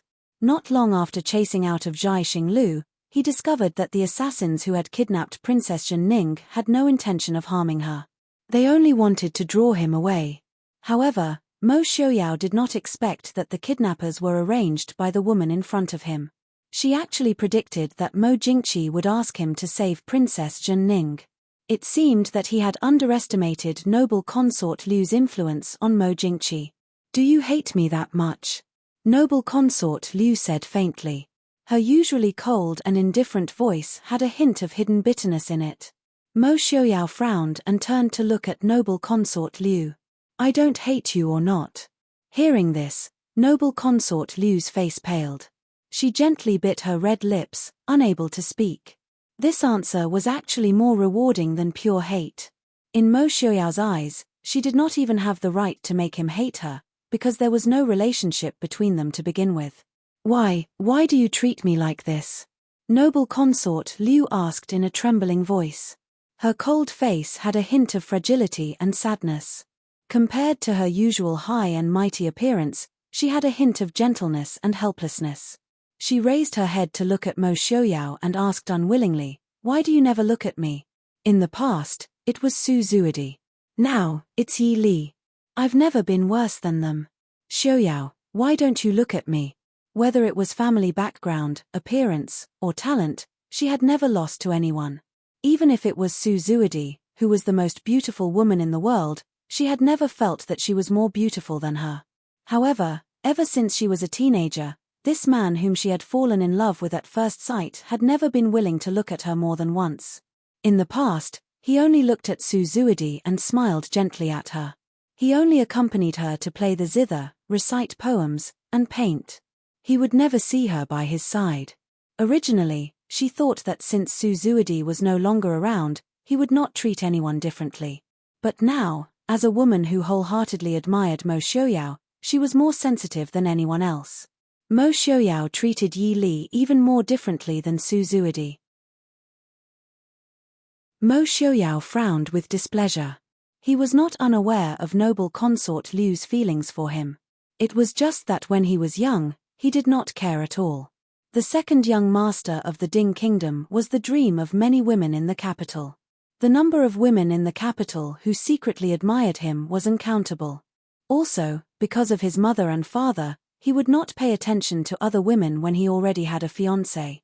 After noble consort Liu entered the palace, it was even more impossible for him to have any thoughts. No matter how much he hated Mo Jingqi, he would not stoop so low as to seduce his concubine. So he completely could not understand noble consort Liu's grievances. Noble consort Liu, be careful with your words. My name is not something that anyone can call. Noble consort Liu gritted her teeth. Why are you never willing to look at me? Am I really not as good as your eyes? Mo Xiaoyao frowned. I advise you to respect your identity. I can give up the identity of noble consort. Noble consort Liu raised her voice and cried. Do you think I like being noble consort? None of this is what I want. As long as you, I can give up everything. Mo Xiaoyao frowned as he looked at the woman in white who had clearly lost control. He turned to leave with an indifferent expression. Don't go! Noble consort Liu shouted and threw herself at Mo Xiaoyao, trying to grab his sleeve. However, although her martial arts were not weak, she was not on the same level as Mo Xiaoyao. Mo Xiaoyao did not intend to hurt her and only waved her away. Noble consort Liu's body swayed and finally fell to the ground. Don't go! Xiaoyao, I have something important to tell you. Mo Jingqi has bad intentions towards the Prince Ding mansion. He wants to scheme against you. Mo Xiaoyao lowered his head to look at her and said indifferently, when has the emperor ever had good intentions towards the Prince Ding mansion? In the past, you protected Miss Li several times. Today, I saved Princess Jinning as I returned the favor. Noble consort Liu, take care of yourself. Our emperor is not a magnanimous person.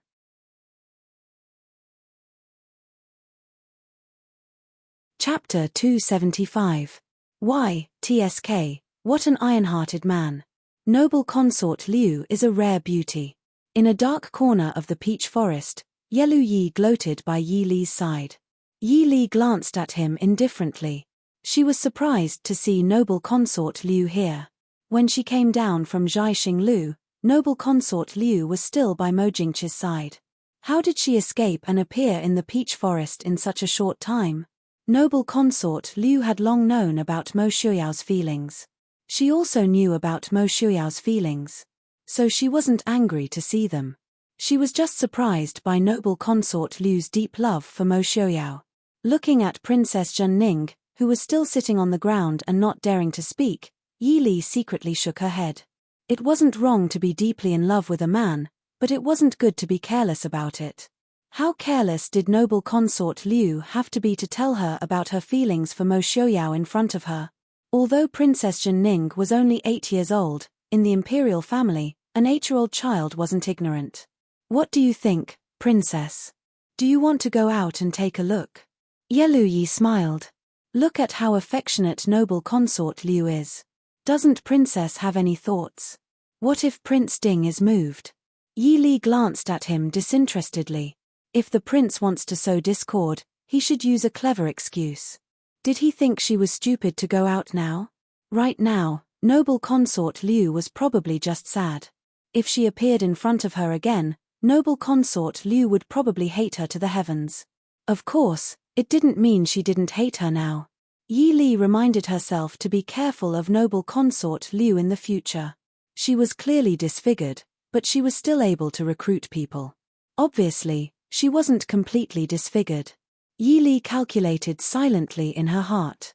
In the peach forest, Mo Xiaoyao felt a chill run down his spine. He glanced at noble consort Liu, who was crying like a pear blossom in the rain, and turned to leave without hesitation. Mo Xiaoyao walked out of the peach forest and stood by the riverside for a while before turning his head and saying with a smile, Li, since you're here, why aren't you coming out? Yi Li strolled out from the peach forest and smiled faintly. Isn't it because I don't want to ruin Prince's plans? Mo Xiaoyao was silent for a while before he said, I suddenly felt my heart skip a beat. Is Li trying to ruin Ai's face again? Yi Li glared at him fiercely. She would never admit that her thoughts had been guessed by him. Yelu Yi followed behind Yi Li and leisurely walked out. He looked at Mo Xiaoyao and said with a smile, Prince Ding is truly extraordinary. This little prince admires you. Mo Xiaoyao calmly said, Prince Yelu is too polite. I cannot compare to Prince Yelu. Before he finished, Mo Xiaoyao turned to look at the other side of the imperial garden.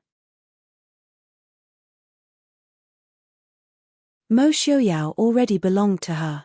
She refused to let anyone else touch him. When they left the imperial garden, Mo Jingqi had already sent people to wait for them at the exit. With such a big thing happening in the palace, it was naturally impossible for them to leave so easily. Everyone went back to wash up and sleep. Although there were many assassins who infiltrated the palace this time, compared to the thousands of palace guards, it was just a drop in the ocean. The reason why they were able to create such a big scene was because they had the element of surprise. However, it could be seen that the palace guards were not as strict as imagined. It was no wonder that the shadow guard of the Prince Ding mansion secretly looked down on the palace guards. At least, no assassins had ever broken into the Prince Ding mansion in the past 100 years. After being frightened by the assassins, Mo Jingqi naturally could not sleep. He brought the frightened officials to the Dragon Ascension Hall, where political affairs were handled. Yi Li and Mo Xiaoyao had just walked to the door when they heard Mo Xiaoyao's angry scolding. He was clearly reprimanding the guards for their negligence. Yi Li raised her eyebrows. She remembered that the current commander of the palace guards was Leng Haoyu's elder brother, Leng Qingyu. Stepping into the hall, they saw a young man who looked somewhat similar to Leng Haoyu kneeling on the ground, respectfully listening to Mo Jingqi's reprimand. Seeing the two enter, Mo Jingqi finally suppressed his desire to continue scolding. He thoughtfully stared at the two who walked in hand, asking, "Why is Princess Ding together with Prince Ding?" Yi Li smiled faintly. "Reporting to your majesty, Yi Li was worried about my prince's safety, so I brought people to look for him. In a rush, I did not have the time to report to your majesty. Please forgive me." Mo Jingqi looked at Yi Li with a complicated gaze before forcing out a smile. Prince Ding and Princess Ding are deeply in love. It's indeed a legend in Da Chu State. It's natural for Princess to be worried about Prince Ding. How can we blame you? Yi Li seemed to be relieved. She smiled and said, "Yi Li thanks your majesty for your understanding."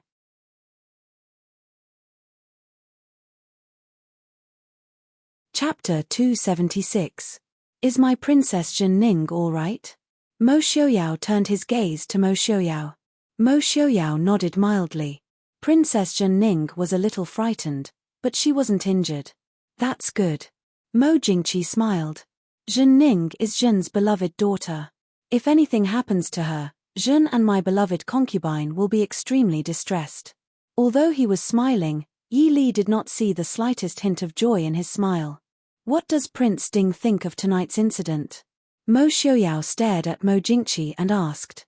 Mo Xiaoyao frowned and said thoughtfully, "This official doesn't know, but they shouldn't have come for your majesty. Although most of the guards were protecting the emperor, those assassins didn't try to break through the encirclement to assassinate the emperor. Even if they really killed all the officials upstairs, it would at most make the emperor angry, but the actual impact wouldn't be that big. It was probably just a reshuffle of the cards in the imperial court. But, Official Leng, may I ask why the imperial guards arrived so late?" Mo Xiaoyao turned around and pointed his gun at Leng Qingyu, who was still kneeling on the ground. Leng Qingyu looked up at Mo Xiaoyao and said in a low voice, "At that time, the assassins split up and attacked the palace several times. This official was careless and fell for the trick of luring the tiger away from the mountain. Please punish me, your majesty." "Careless?" Mo Xiaoyao said with a cold smile. "It seems that Senior Leng has already forgotten the reason for the existence of the imperial guards. Since you know that someone broke into the palace, regardless of whether there were assassins at Zhaixinglu, shouldn't the first thing Official Leng should do is to go to Zhaixinglu to protect the emperor?"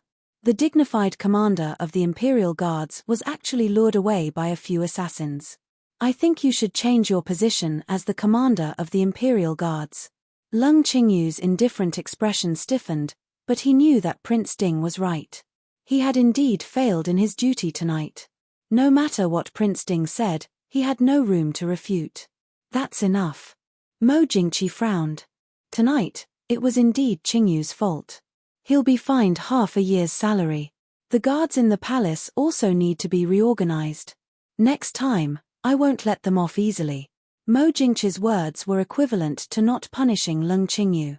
The Lung family was a big family with a big business, and they didn't lack half a year's salary. Even if they were punished, they wouldn't be punished. Originally, if it was someone else, even if they didn't lose their head, they would probably lose their official position. However, since the emperor had already spoken first, it was not good for him to say anything more. Hearing Mo Xiuyao's words, Mo Xiuyao lowered his head and did not refute.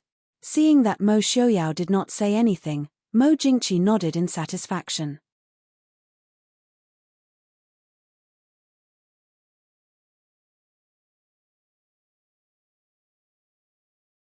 Chapter 277. Withdraw. Yi Li appeared behind the guards with Chief Steward Mo and said softly. The guards silently accepted the order and withdrew. Yelu Yi raised his eyebrows and sized up the woman in front of him. Different from the previous times, this time Yi Li was wearing a simple white dress with a green belt around her waist. Her black hair was casually pulled up without any makeup. Without any powder, it showed her picturesque appearance and extraordinary temperament. Yelu Yi smiled and said, "Did this one disturb Wang Fei?" Yi Li looked at him with a smile that wasn't a smile and said, "If Wang Fei is really worried about disturbing, why force your way in?"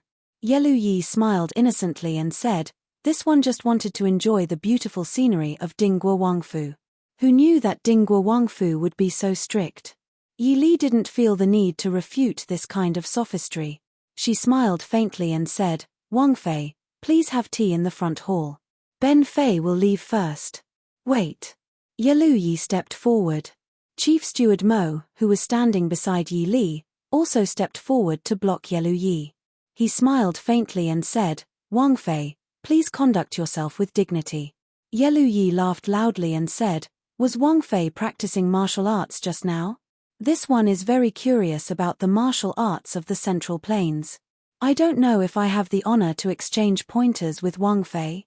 Chief Steward Mo said, "Dingguo Wangfu is full of experts. If Wang Fei wants to exchange pointers, this one can choose a few to exchange pointers with Wang Fei. Even this old man can accompany Wang Fei to pass the time." Yelu Yi smiled and looked at Yi Li, saying, "I naturally know that Dingguo Wangfu is full of experts. However, this one wants to experience Dingguo Wangfei's skills." Yi Li said faintly, "I thought that I had already exchanged pointers with Wang Fei last night. What's more, Wang Fei's martial arts were also learned from the Central Plains. Since that's the case, what is there to be curious about?" Yelu Yi was startled. His martial arts were indeed learned from the people of the Central Plains. However, he had always avoided using the martial arts of the Central Plains. So it turned out that he didn't avoid other people's eyes. Wang Fei has good eyesight. Last night, he had hurriedly skipped a few moves. It was truly regrettable. Yi Li lowered her eyes and turned, saying, "If that's the case, then Prince Yelu, please." Finishing, she turned and went in first. Looking at Yi Li's back, Yelu Yi raised his eyebrows and happily followed after her. After entering the training grounds behind the wall, Yelu Yi was slightly disappointed. This training grounds that was hidden in the depths of the back courtyard of the Ding King's manor was no different from other places. However, after thinking about it, he felt that it was only natural. Mo Xiuyao had been crippled for 7 to 8 years, so he didn't need to use the martial arts arena. Furthermore, even if there were any secrets in the Ding King's residence, it was impossible for it to be placed openly in a residence that could be broken into at any time. Although no one had successfully broken into the residence for so many years. What he didn't know was that half a month ago, this place was completely different. However, now that Yi Li had a better choice, she got rid of the simplified versions in the manor. As for her daily training, she didn't need them anymore. Yi Li walked to the middle of the training grounds and turned around to look at Yelu Yi, who was following behind her. She calmly said, "Prince Yelu, please." Yelu Yi couldn't help but frown.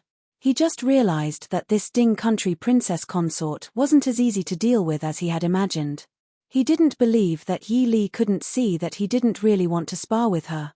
However, she pretended not to know and walked to the training grounds with a serious expression, waiting for him to start. She even put on an expression as if he was a guest, as if she wanted to let him exchange a few moves to fulfill the etiquette of a host.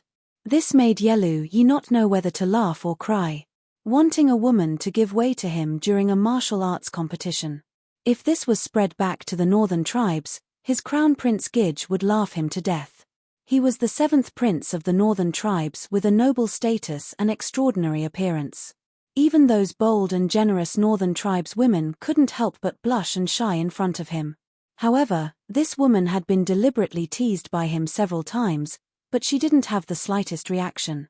If a woman could remain calm even when an extraordinary man deliberately tried to be friendly to her, then it had to be said that this woman wasn't easy to deal with.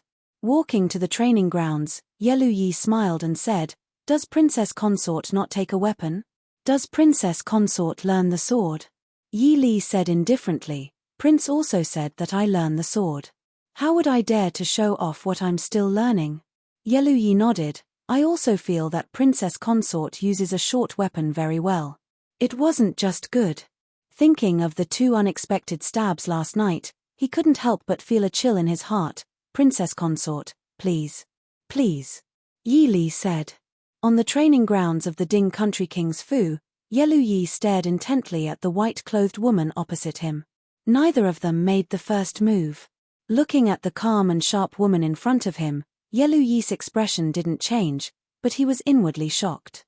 Now he understood why last year's outstanding archery Princess Lingyun was defeated by a Ding Country princess consort who didn't even know how to use a bow. When experts exchanged blows, it didn't just test physical strength, speed, moves, and internal energy. More importantly, it tested the determination to win and the momentum to overwhelm the opponent. Yelu Yi didn't know how high the woman's martial arts were, but he could tell from her calm demeanor and the sharp blade-like aura flowing in her calm eyes that she was not afraid of anything. The mental state of the Ding Country King's Fu was enough to rank her among the top experts. The atmosphere on the training grounds gradually became heavy. Yelu Yi frowned and pulled out a soft sword from his waist. "Princess Consort, please." Yi Li stood with her hands clasped behind her back, indifferently saying, "Prince, please." Yelu Yi couldn't help but smile bitterly in his heart. It seemed that this Ding Country consort had decided to let him make the first move. Before, when he said that he wanted to compete with Yi Li, other than wanting to come in and take a look, it was more of a joke to talk to her. But now that the pretense had become real, he couldn't even not compete. Helplessly shrugging his shoulders, Yelu Yi smiled, "Since that's the case, this little prince won't be polite." The soft sword in his hand trembled, drawing a sword flower in the air. Yelu Yi used a very ordinary opening move to stab towards Yi Li. Yi Li frowned slightly, quickly moving to the side. A cold light flashed from her sleeve, a dagger that could cut iron like mud stabbed towards Yelu Yi's heart. After a few moves, Yelu Yi finally put away the relaxed expression in his eyes. He finally understood why Yi Li dared to let him have the first move so generously. It wasn't because she was arrogant or ignorant, but because she really did have the strength to match her opponent. After several moves, Yelu Yi had already discovered that if he persisted in using this kind of tepid sword style, he wouldn't be able to defeat this seemingly delicate white-clothed woman in front of him. Yi Li's moves were swift and fierce, each move hiding a murderous intent. Completely different from the gentle and beautiful moves of the average woman, she didn't care whether the moves looked good or not. The only thing she cared about was whether the moves were useful or not. In the beginning, clearing out the enemy made Yelu Yi's hands and feet somewhat tied. Understanding Yi Li's strength, Yelu Yi didn't want to give in anymore. The soft sword in his hand trembled, his moves also becoming swift and fierce. The northern tribes people were innately valiant. Originally, they weren't suited to learn such a feminine weapon like the soft sword, but Yelu Yi's swordsmanship was very good. But from that night when he fought with Mu Yang, Yi Li could see that Yelu Yi didn't purely walk the feminine path. His masculine martial arts were also very good. It could be said that he was a rare martial arts master that combined strength and gentleness.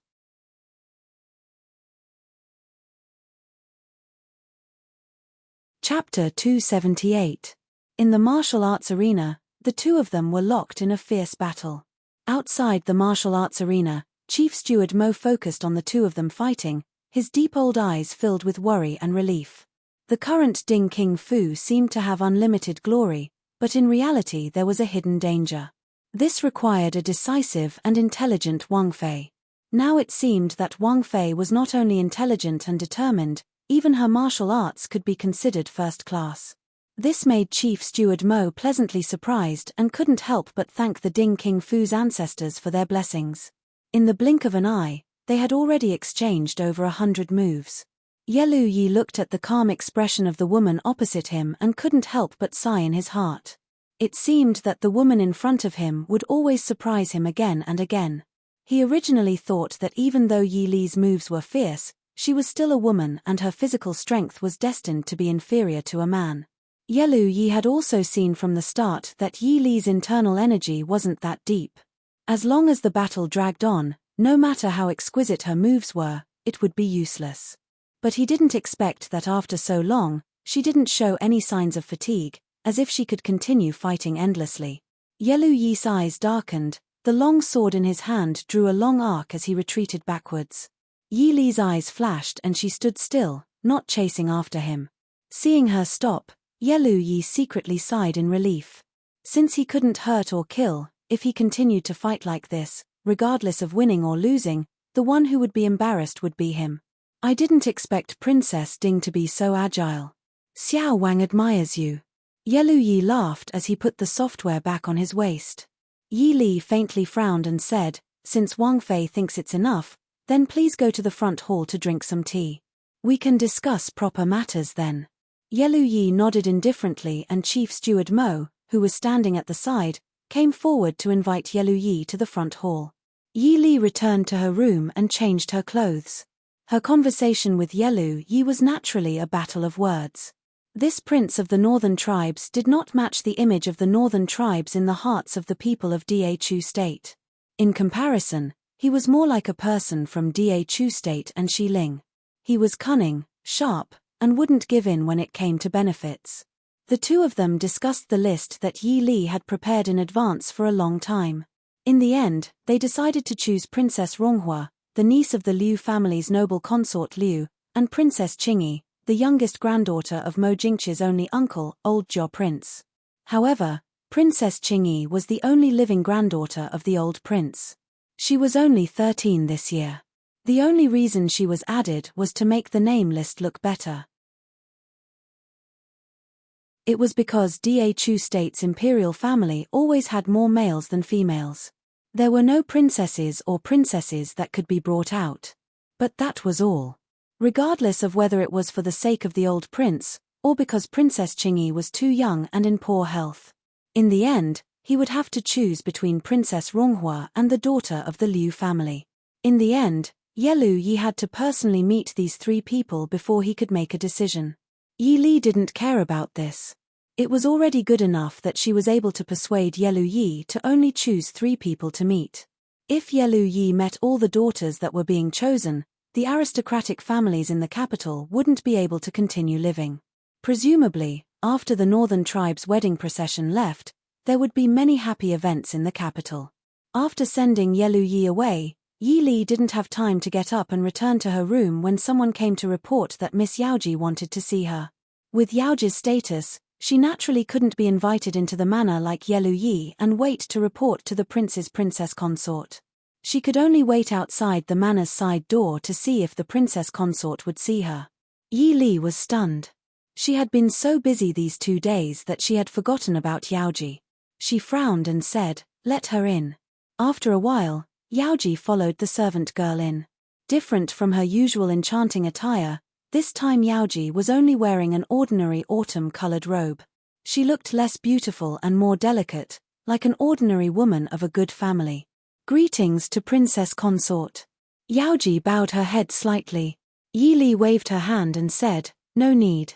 But if you have something to say, sit down and talk." Yaoji raised her head to look at her and thanked her in a low voice. "I didn't think that Princess Consort would be willing to see me." Yi Li smiled faintly and said, "If you were so sure that I wouldn't see you, why would you come?" Even though they hadn't interacted much, but Yi Li could see that Yaoji was a very proud woman and wouldn't come to ask for a rebuff. Yaoji stilled and then nodded with a bitter smile, saying, Princess Consort is right. Yi Li looked at her thin and pale face and hesitated before asking, Are you well? Yaoji smiled faintly and said, What is there to be well about? I shamelessly came today to ask for Princess Consort's help. Yi Li nodded and said, Speak. If I can help, I won't refuse. Yaoji said, I plan to close Qing Cheng Lane, but it's fine if I'm alone, but there are many girls in Qing Cheng Lane, they are all people with hard lives. If I don't care about them, they may go to other brothels, and I don't know where they will end up. Originally, I wronged them, so I want to ask Princess Consort if the Prince Ding Mansion is willing to buy Qing Cheng Lane. Yaoji is willing to sell it at half price, as long as you can take care of the old people in Qing Cheng Lane. Yi Li frowned slightly and said, Qing Cheng Lane is known as the #1 brothel in Jing City. If you want to sell it, there will be many people fighting to buy it. Why do you? Yaoji's smile was bitter. She looked at Yi Li and said, Do you think I don't know what kind of people do the brothel business in Jing City? I don't know how Qing Cheng Lane will be ruined in the hands of those people. Also, I hope that the news of Qing Cheng Lane changing owners will not spread for at least half a year. Yi Li frowned and immediately understood Yaoji's intention. What do you plan to do? Yaoji lowered her head and unconsciously stroked her still flat stomach. She smiled faintly and said, Go to the south to take a look. The climate in the south is much more comfortable than in Jing City, isn't it? I've saved a lot of money these years. Even if I want to live a good life, it won't be a problem. Yi Li frowned slightly. She wasn't asking about money. Even a dancer at Yaoji's level didn't have to worry about money. But not to mention the instability in the south, Yaoji's body wasn't suitable to travel thousands of li to Jiangnan. Rubbing her brows, Yi Li changed the topic and asked, Fengsan has already returned to Jing City. You haven't seen him yet, right? Yaoji smiled and said, He came to see me yesterday morning, but he was very busy. So, Princess, you don't have to tell him about my messy affairs. Yi Li said, I thought you had a good relationship with Fengsan. Yaoji smiled and said, Young Master Fengsan is my friend, the only true friend. Princess, you don't have to test me. Young Master Fengsan doesn't have that kind of feeling for me. Of course, I really treat him as a friend. We just are in the same boat. Yi Li softly apologized. She knew Feng Jiao had someone in his heart, but she had never heard Fengsan or anyone else mention this person. Maybe Mo Xiuyao knew, but after all, this was Fengsan's private matter. Mo Xiuyao wouldn't take the initiative to tell her, and she wouldn't ask. Yaoji shook her head generously and said with a smile, I know you care about me, but you really don't have to tell Fengsan about this. Although young Master Fengsan appeared to be indifferent to everything, he abhorred evil as if it were his enemy. He was going to find young Master Mu. I've already told him that we've already made things clear, so the marriage between Marquis Muyang's mansion and Sun family has nothing to do with me.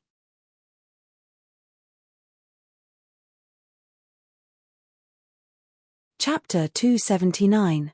Do you want to keep the child? Yi Li frowned. Yaoji had said so much. If she still didn't understand what she meant, she would have lived in vain all these years.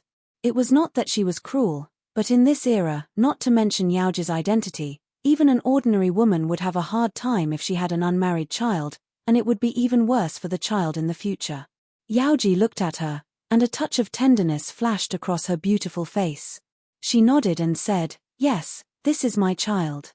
Princess, don't worry.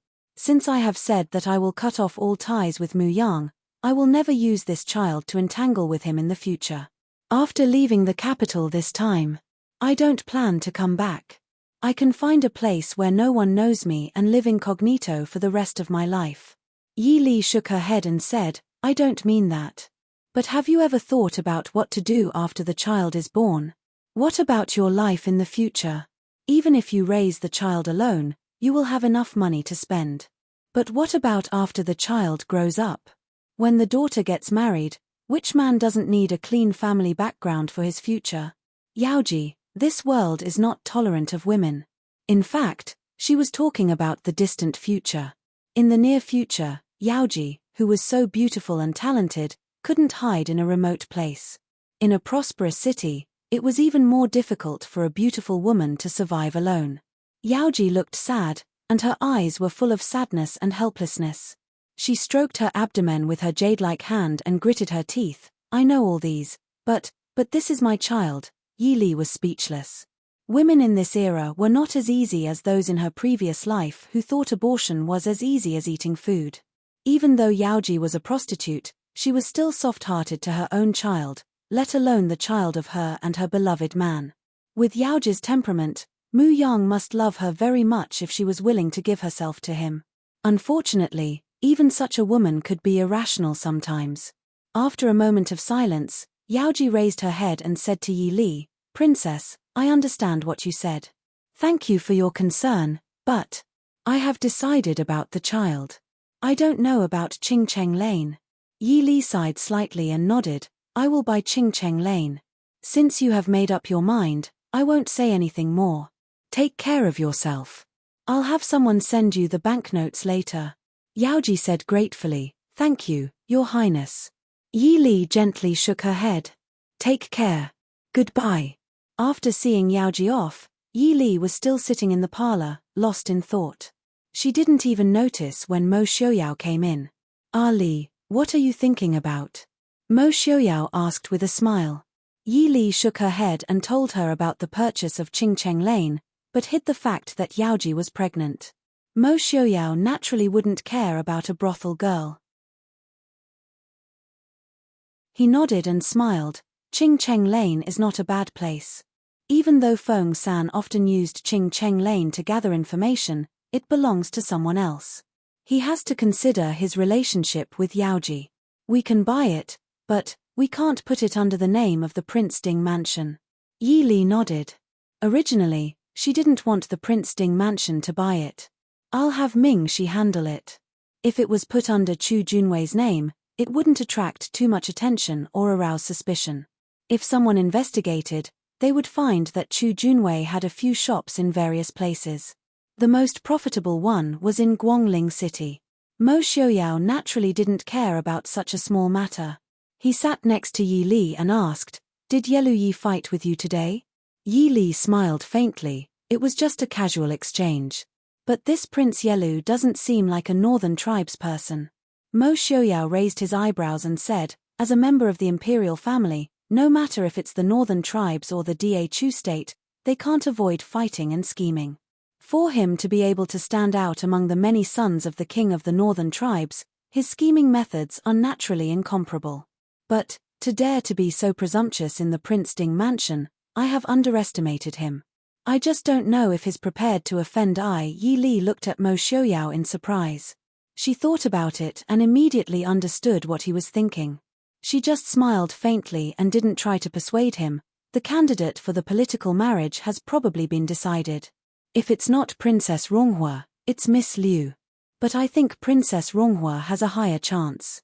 When the time comes, there will be more trouble. In terms of status, Princess Ronghua was higher than Miss Liu. In terms of looks, Princess Ronghua was also one of the top beauties in the capital. Moreover, with the Liu family's current status, they probably wouldn't want to marry off a legitimate daughter. After all, even if she became the crown princess, she would still be far away from the emperor. She wouldn't be of much help to the Liu family. What the Liu family needed now was to form alliances with various noble families through marriage. And Princess Ronghua was the beloved daughter of Princess Zhaoren. But so what? Princess Zhaoren couldn't even decide her own marriage, much less a daughter. Mo Xiaoyao calmly said, "They can do whatever they want. You don't need to care. If it really doesn't work, just push it to the one in the palace. If you're annoyed, you can go visit Imperial Aunt. We can leave the capital for a few days." Yi Li thought of the group of elites she had left in Blackwind Valley. She couldn't help but smile. "That's fine. In a few days, I'll be going out to do something." Because Yelu Yi had accepted Yi Li's suggestion to secretly observe the candidates, Yi Li threw this matter to the side. As expected, 2 days later, when the Northern Tribe's envoy arrived in the capital, the results of Yelu Yi's selection were announced. In the end, Princess Ronghua was chosen for the political marriage. Princess Ronghua was obviously the most suitable one in terms of status, age, and personality. Although Princess Zhaoren went to the palace to plead with the emperor on the same day, no one knew what Mo Jingqi said to her. Princess Zhaoren finally came out of the palace in a daze and didn't say anything. At that time, Princess Ronghua almost turned the capital upside down. In Princess Ronghua's eyes, Yi Li, the culprit who caused her to marry into a foreign family, naturally couldn't be let off. Unfortunately, King Ding's mansion was heavily guarded. It wasn't a place that could be entered as one wished. At this time, Yi Li had already been leisurely relaxing in Great Elder Princess Shifu's courtyard outside the city. Although Great Elder Princess Shifu was more than 70 years old, she was still in high spirits, perhaps because she paid attention to her daily maintenance and her excellent temperament. Compared with a year ago, she was no different. When she saw Yi Li and Mo Xiaoyao come together, she beamed with joy. Great Elder Princess's enthusiasm made Yi Li and Mo Xiaoyao feel a little guilty. After Mo Xiaoyao's health improved, Yi Li went out for a long time, so they didn't go out of the city to visit Great Elder Princess. On the contrary, Great Elder Princess didn't forget to send them something during the New Year and other festivals. Although it wasn't anything valuable, it was a token of Great Elder Princess's kindness and love. Great Elder Princess took Yi Li to sit in front of her. Looking at Mo Xiaoyao, who was standing aside, she drove him away, saying that she wanted to have a private chat with Yi Li. Mo Xiaoyao had to turn around and leave, not knowing whether to laugh or cry. Seeing Mo Xiaoyao leave, Great Elder Princess took Yi Li's hand and looked at her with a smile. Yi Li suddenly felt a little embarrassed. She felt that Great Elder Princess's eyes were a little creepy. Imperial Aunt.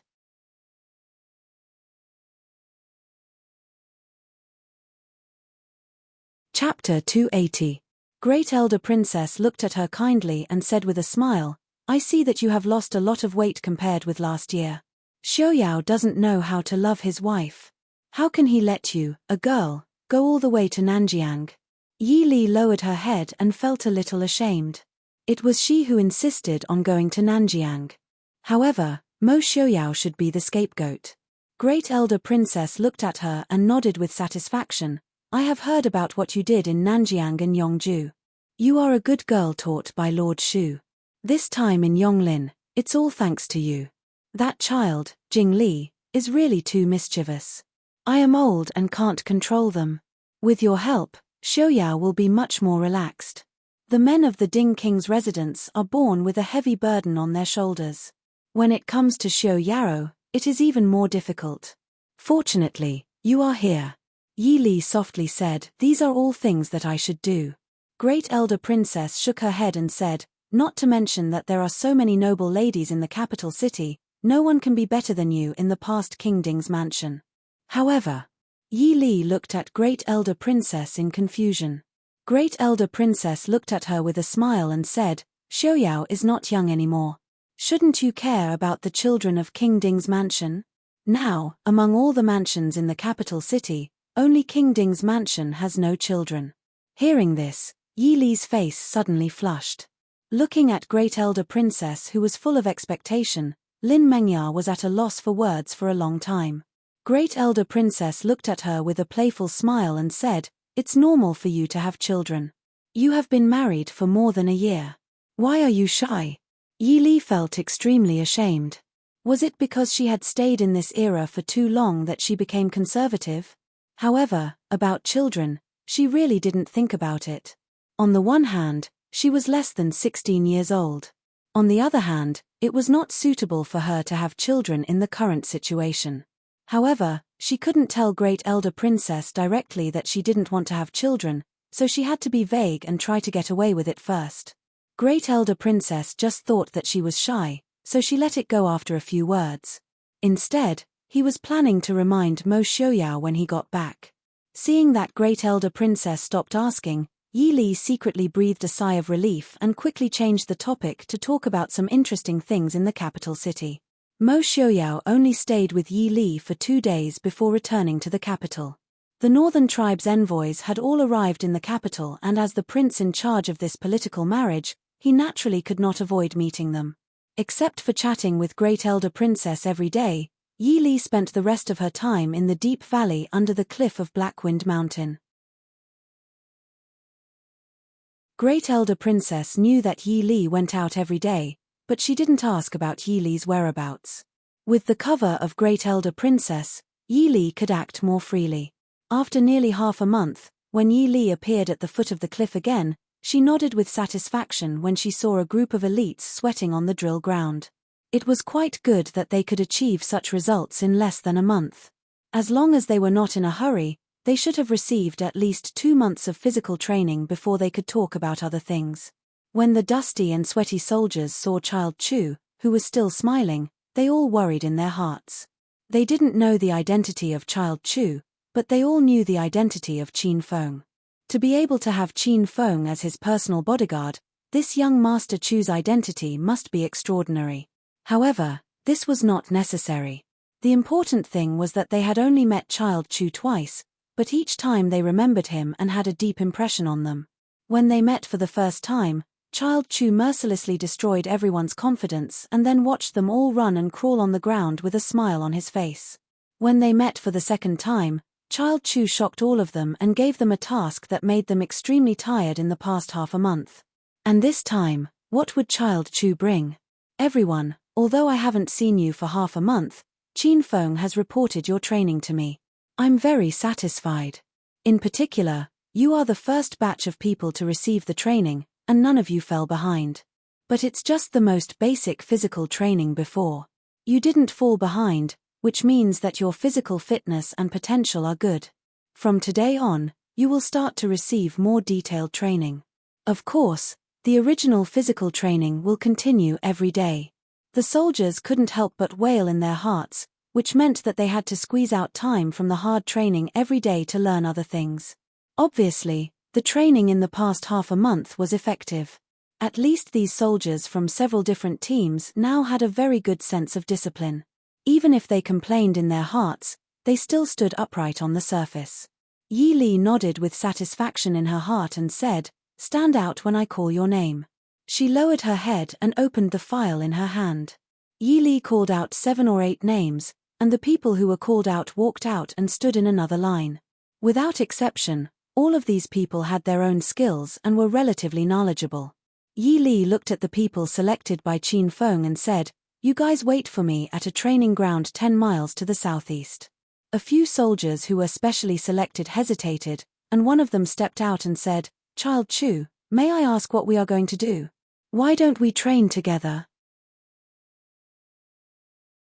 Yi Li smiled and said, "Because I think you guys need some different training."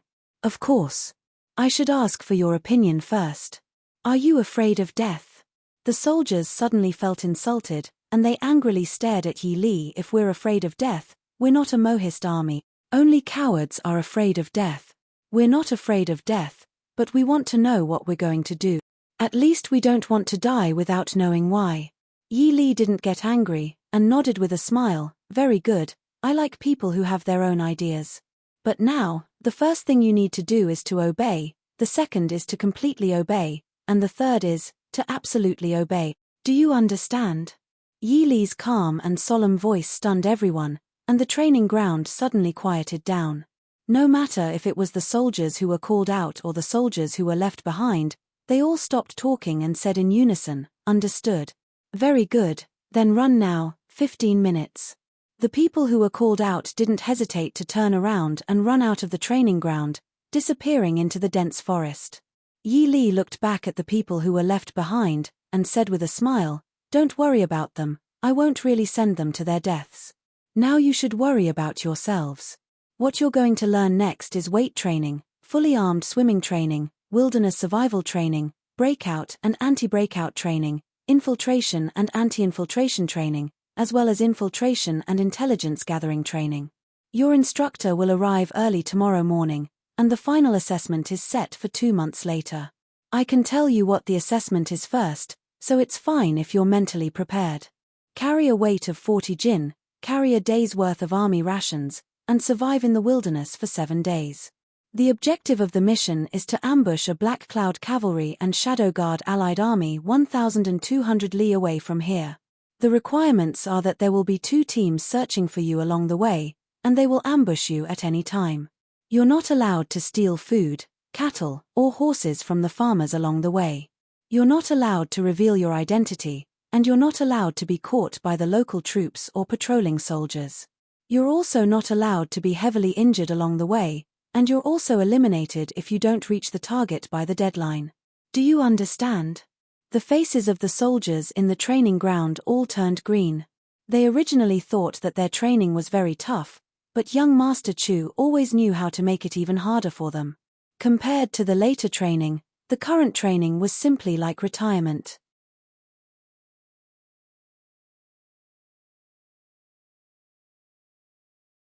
Chapter 281. Yi Li raised an eyebrow as she looked at them and said, "You should be grateful that it isn't winter right now. Otherwise, your days would be even harder. But don't worry, I will make it up to you this winter. Other than that, do you want to add in some heat resistance training?" No, this was what all the soldiers thought. Yi Li was not troubled. The weather in the north isn't very useful. There probably won't be any opportunities this year. After you pass, there will be a chance to bring more comrades to the south to train next year. For now, that's all. Qin Feng. Yes, young master. Qin Feng came forward. He was not very shocked by what Yi Li had said because he had already been tortured by Ansan many times in the past few days. It was precisely because of this that he began to admire Yi Li even more. His loyalty to Yi Li was almost on par with his loyalty to Prince Ding. In Qin Feng's eyes, the Princess Ding he followed was a peerless genius. You could never imagine what kind of strange ideas Princess Ding had in her head. Just looking at how Princess Ding had used less than a year to train the shadow guards around her to this level, it could be seen how far away Princess Ding was. Thinking of Ansan, Qin Feng followed Yi Li into the forest as he silently prayed for the soldiers. "Come with me." Yi Li turned back and said to him. Qin Feng responded and followed, throwing the pitiful soldiers behind him to the back of his mind. He was still struggling in the hands of others. How could he save them? The swamp forest, which was full of poisonous insects, poisonous plants, and traps, seemed to be flat ground under Yi Li's feet. Qin Feng carefully followed beside Yi Li, but was somewhat dismayed to find that the princess's movements were always faster than his. Just as he was about to make a move to kill the snake on the treetop, he heard a soft sound. A sharp dart had been fixed on the snake's 7-inch head, and it fell to the ground with a thud. Yi Li walked forward and looked down.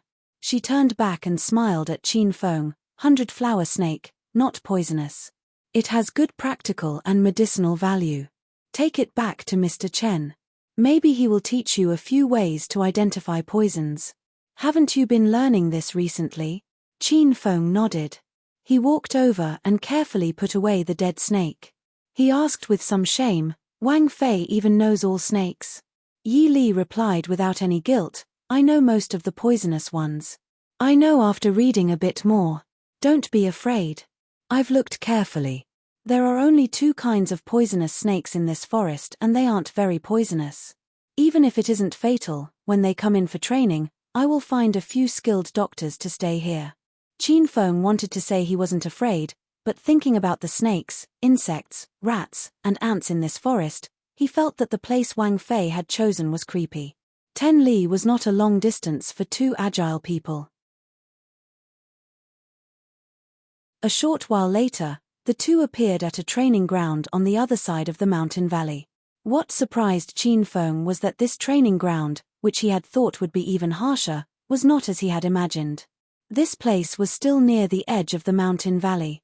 Because of the terrain, it was even brighter and more comfortable than the bottom of the cliff where they were. The sunlight shone on this place. A small courtyard stood by the stream by the forest. The people who had been called out were standing on the grass in front of the courtyard, waiting for their arrival. Yi Li swept a look across the 7 people. Even though their faces and bodies had some small scratches, they were not serious. She nodded in satisfaction and said, "It seems that you have trained well.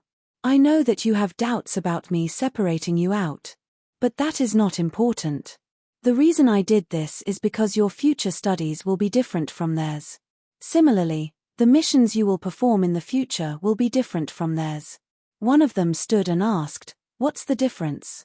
Yi Li said calmly, "Their future missions will be small-scale fierce battles, such as sneak attacks, rescue, protection, sniping and so on. As for you guys, you may not need to fight. What I need more is your brains. What you need to do in the future is to hide, explore, analyze, and pass on information. Of course, it may be assassinations, guards, etc." The soldiers frowned and looked at each other. "Young Master Chu wants us to be spies." "Spies?" Yi Li raised an eyebrow and said, "You can say that. This is one of the missions you may need in the future. But I like to call it agents or spies. Compared to their military training, what you need to learn is the languages of other countries and even the local dialects. Psychological analysis, the customs of other countries, disguises, tracking and anti-tracking, the establishment and management of an intelligence network. Also, you need to learn all kinds of tools, fighting, close combat, assassination, etc. You are all chosen from these dozens of elites. Whether it is your family background, ability, knowledge, or intelligence, you are the most suitable candidates. Even though you are different from them, you are still part of the Mohist army. The promises I made last time are still valid. Also, if you die in the line of duty or get injured, the pension and relocation expenses will be 3 times. Of course, before that, you have the opportunity to withdraw. Those who withdraw can return to the other side to continue training." The few people were silent for a while. These people were the ones with the most potential in this group. They quickly made a decision. Even though they did not know who this young Master Chu was, they felt that he was different from the other generals. The things he said were both novel and attractive to them. It was as if it would bring a different journey to their future. As men, who did not want to be famous? Who did not want to be successful? Compared to those illiterate people who only knew how to obey, they thought more clearly. "Reporting to young master, we will stay." Yi Li raised an eyebrow. She looked at them with a faint smile and said, "You really do not fear death. I will not lie to you. You should know that whether it is spying or training, it is a very dangerous matter. And even if there is no danger to your life, you may never be able to return home or see your family. This subordinate understands. I believe that the prince and princess will take good care of our families." These words were not bad. At least compared to other armies, the Mohist army treated their soldiers very well. Yi Li nodded and said, "Very good. No matter what, I will guarantee that your families will not have to worry about food or clothing. You can rest as you wish today. The training will start tomorrow." "Yes, young master." In the next few days, Yi Li would personally go to the valley under the Black Cloud Mountain to personally instruct the people she had chosen. Qin Feng, who had been learning by her side, benefited greatly. He admired Yi Li's abilities even more. Qin Feng could not understand. Wang Fei was clearly a young woman in her teens. How could she know so many things that people like them had never heard of before? Qin Feng thought of himself as smart, but he had to admit that if he wanted to master everything that Wang Fei taught him, he would need at least 10 or 20 years.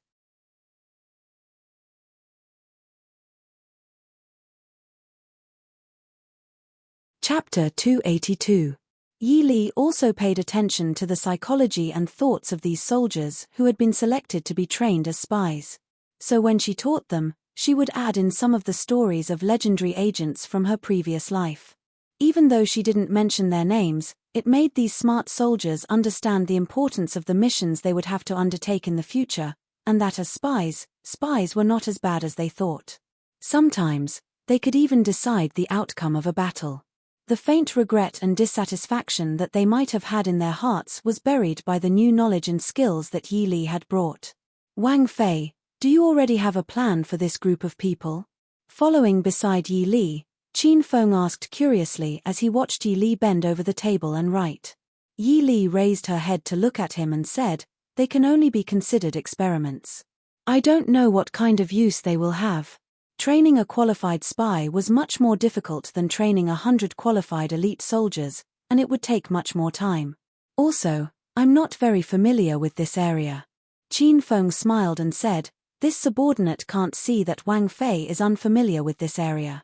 Listening to what Wang Fei has taught these days, this subordinate feels that it is new. There are many things that I have never thought of before.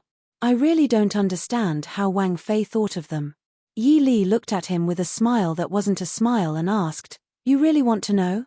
Qin Feng stilled and couldn't help but shrink his neck. He shook his head and said, "This subordinate is just joking." The Shu family had been scholars for generations. There were many famous scholars. It wasn't a big deal to have a genius like Wang Fei, right? Looking at the thick stack of files on the table, Qin Feng frowned and said, "Wang Fei, if you want to train spies, why do you only choose men and not women? After all, women are less likely to attract suspicion." Yi Li glanced at him in exasperation and said, "You think I haven't thought about it? How could it be so easy to find a suitable woman? Women don't have to be men.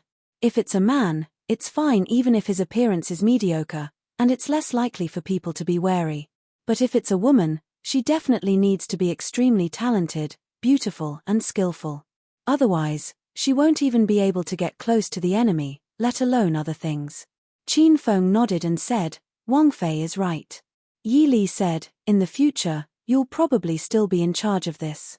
You should pay attention to whether there are any suitable candidates. As for the others, I will be returning to the capital in 2 days. These are all things that they still need to learn. You can take a look at them yourself. When this is over, I will ask someone else to teach them something else. I have 2 spots for admission to Lisan Academy.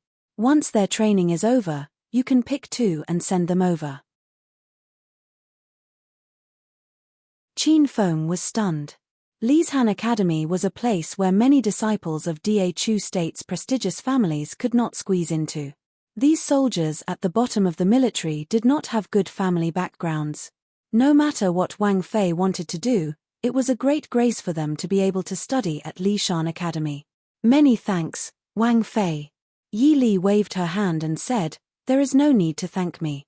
Try to choose younger ones. In addition, if they can't pass the entrance exam of Lisan Academy, it will be useless." Qin Feng said with a smile, "These people's families are all educated. They are a little different from those rough men in the military. Knowing that Wang Fei is so kind, they will try their best to pass the exam." Yi Li nodded with satisfaction. When she was about to say something else, a sharp voice suddenly came from outside the door. "Yi Li, get out." Qin Feng frowned unhappily and said, "Who is so bold to make trouble in Great Elder Princess's yard?" As soon as Yi Li heard the sharp voice, she knew who it was. She smiled and said, "It's been so many days and she finally comes. It's not easy for her to make trouble. But now I'm afraid that everyone tolerates her. She can make trouble for a while if she wants. Tell someone to lead her here. Don't disturb my aunt's rest." "Is it Infanta Ronghua?" "It's Princess Ronghua." Yi Li corrected him. Although she didn't live in the capital city, what happened in the capital city was sent to her desk on time every day. The emperor granted Infanta Ronghua the title of Princess Ronghua and her marriage to the northern tribes.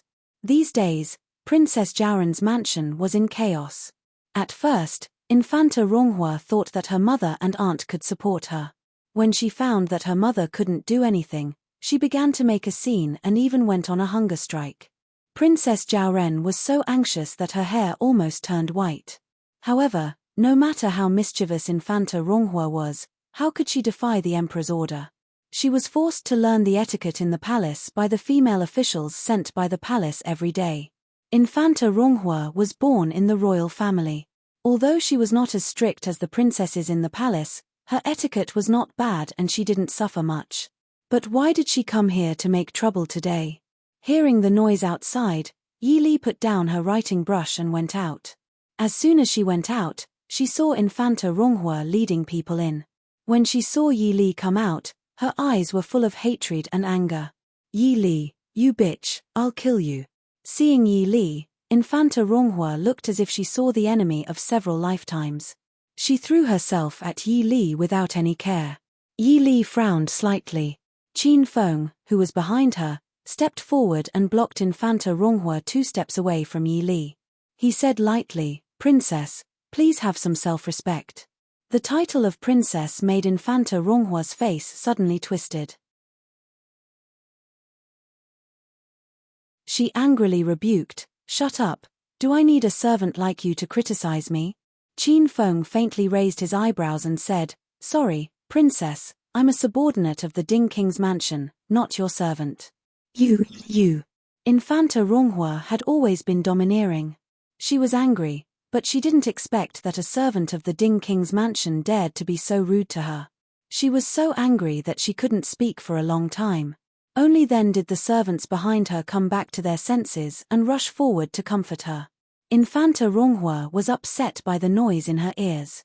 She turned around and slapped the people around her hard, saying, "Shut up, all of you." There was a sudden silence in the yard. The servants around Infanta Ronghua hurriedly kept quiet and didn't dare to make their master angry. Yi Li waved her hand and said to Qin Feng, "Qin Feng, you go ahead." Qin Feng frowned disapprovingly and said, "Princess, I'm afraid it's not appropriate." Yi Li smiled faintly and said, "Don't worry, Infanta Ronghua won't do anything to me." Although Qin Feng was worried about the crazy Princess Ronghua, he still chose to believe the princess. After all, they were now in the yard of Great Elder Princess. Even if Princess Ronghua really wanted to do something, it was not so easy. As for fighting, Qin Feng didn't dare to say that he could defeat the princess. 10 of Princess Ronghua were not enough to deal with the princess. After Qin Feng left, Yi Li turned back and smiled at Infanta Ronghua, saying, "Princess, please come in." Infanta Ronghua was a little embarrassed by her kind attitude. She stared at her vigilantly and said, "What tricks do you have?" Yi Li smiled faintly and said, "Don't worry, I won't play any tricks on you." "Do I need to play tricks on a princess who is engaged in a marriage for peace?" "You." Infanta Ronghua was so angry that her face turned red. Yi Li smiled and said, "Princess, you'd better sit down inside and talk."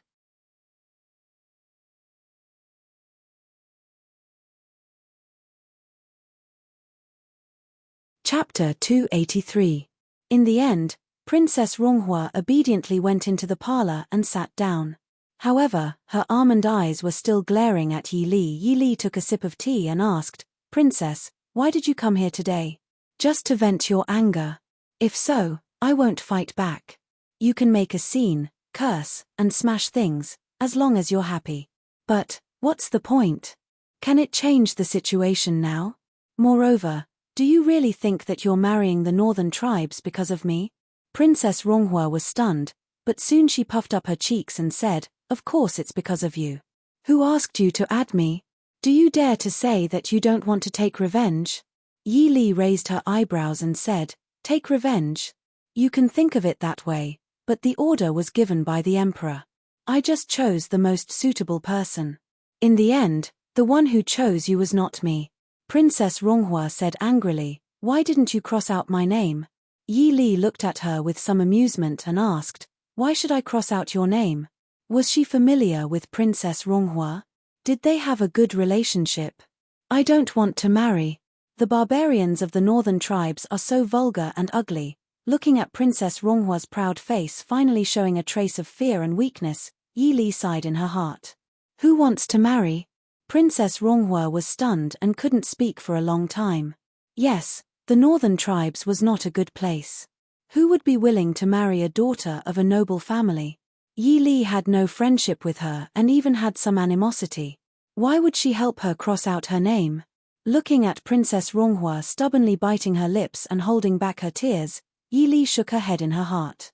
Although she didn't like Princess Ronghua, she didn't hate her. Princess Ronghua was indeed domineering and arrogant, but at the same time, she was straightforward. At least she was easier to get along with than those women who were full of schemes. "Princess, why did you come out of the city today?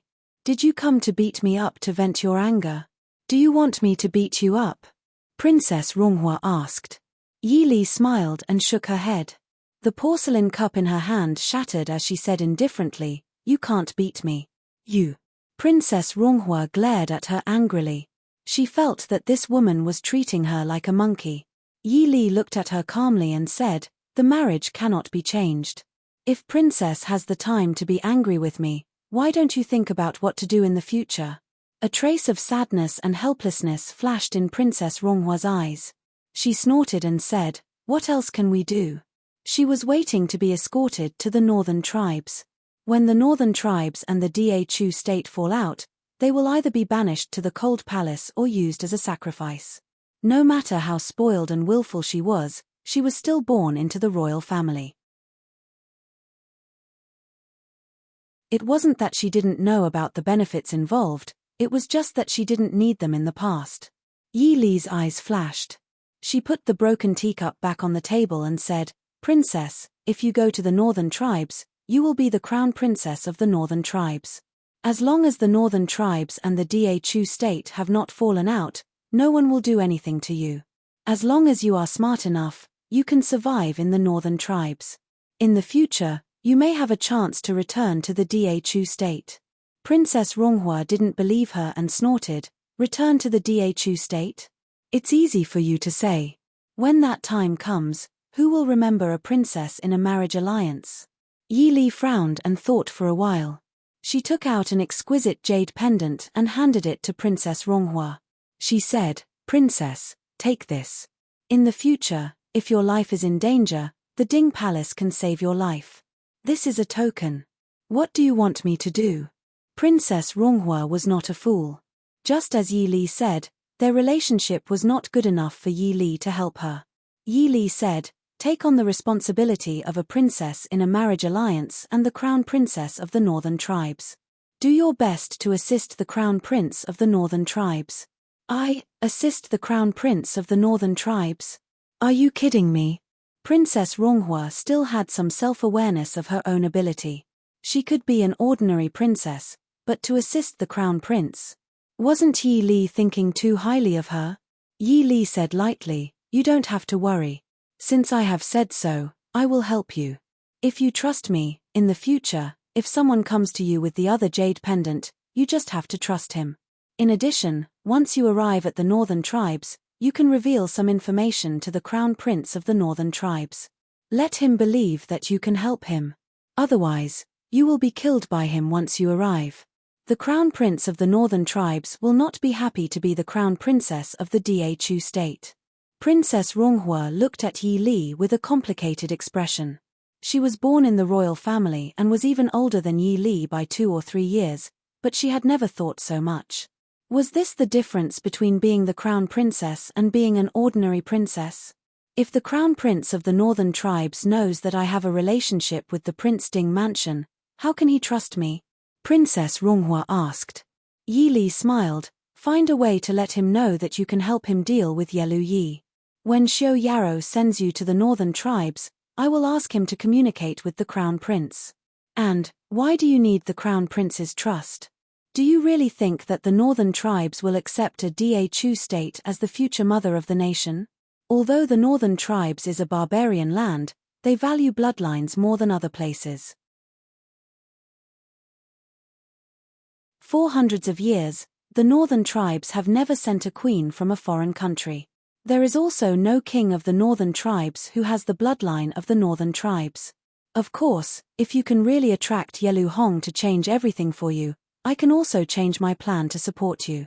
Princess Ronghua frowned in disgust when she thought of the rumored northern tribes people who were detestable. Although that Yelu Yi was not bad looking, it was only not bad. There were thousands of men in Dhu state who were more handsome than him. Who knew what Yelu Hong looked like?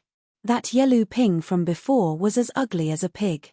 Princess Ronghua took the jade in Yi Li's hand and said, "This is only a fair trade. Don't think that I will thank you." Yi Li pursed her lips and smiled, "No need to thank me. But Princess should know that there are some things that cannot be known by too many people, right? I am not stupid." Princess Ronghua snorted coldly. Of course, she was not stupid. She knew that Yi Li was using her. But since ancient times, few princesses had good lives, let alone in a place like the northern tribes. At the very least, Yi Li had provided her with the means to survive. What did her cousin, who was high up in the palace, do? Other than sending people to teach her the etiquette that she had already learned, he did not even give her a word of advice. He only treated her as a flag that could be discarded at any time. Since that was the case, She could not be blamed for helping the Ding family. She also wanted to live.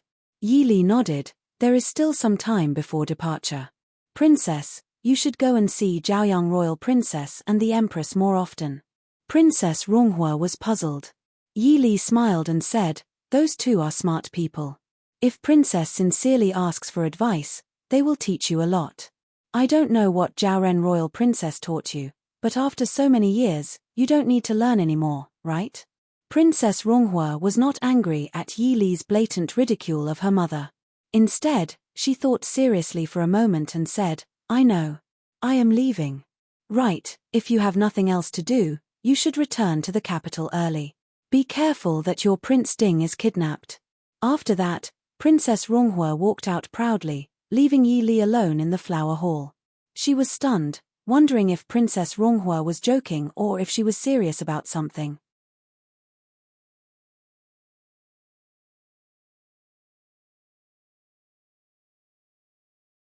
Chapter 284.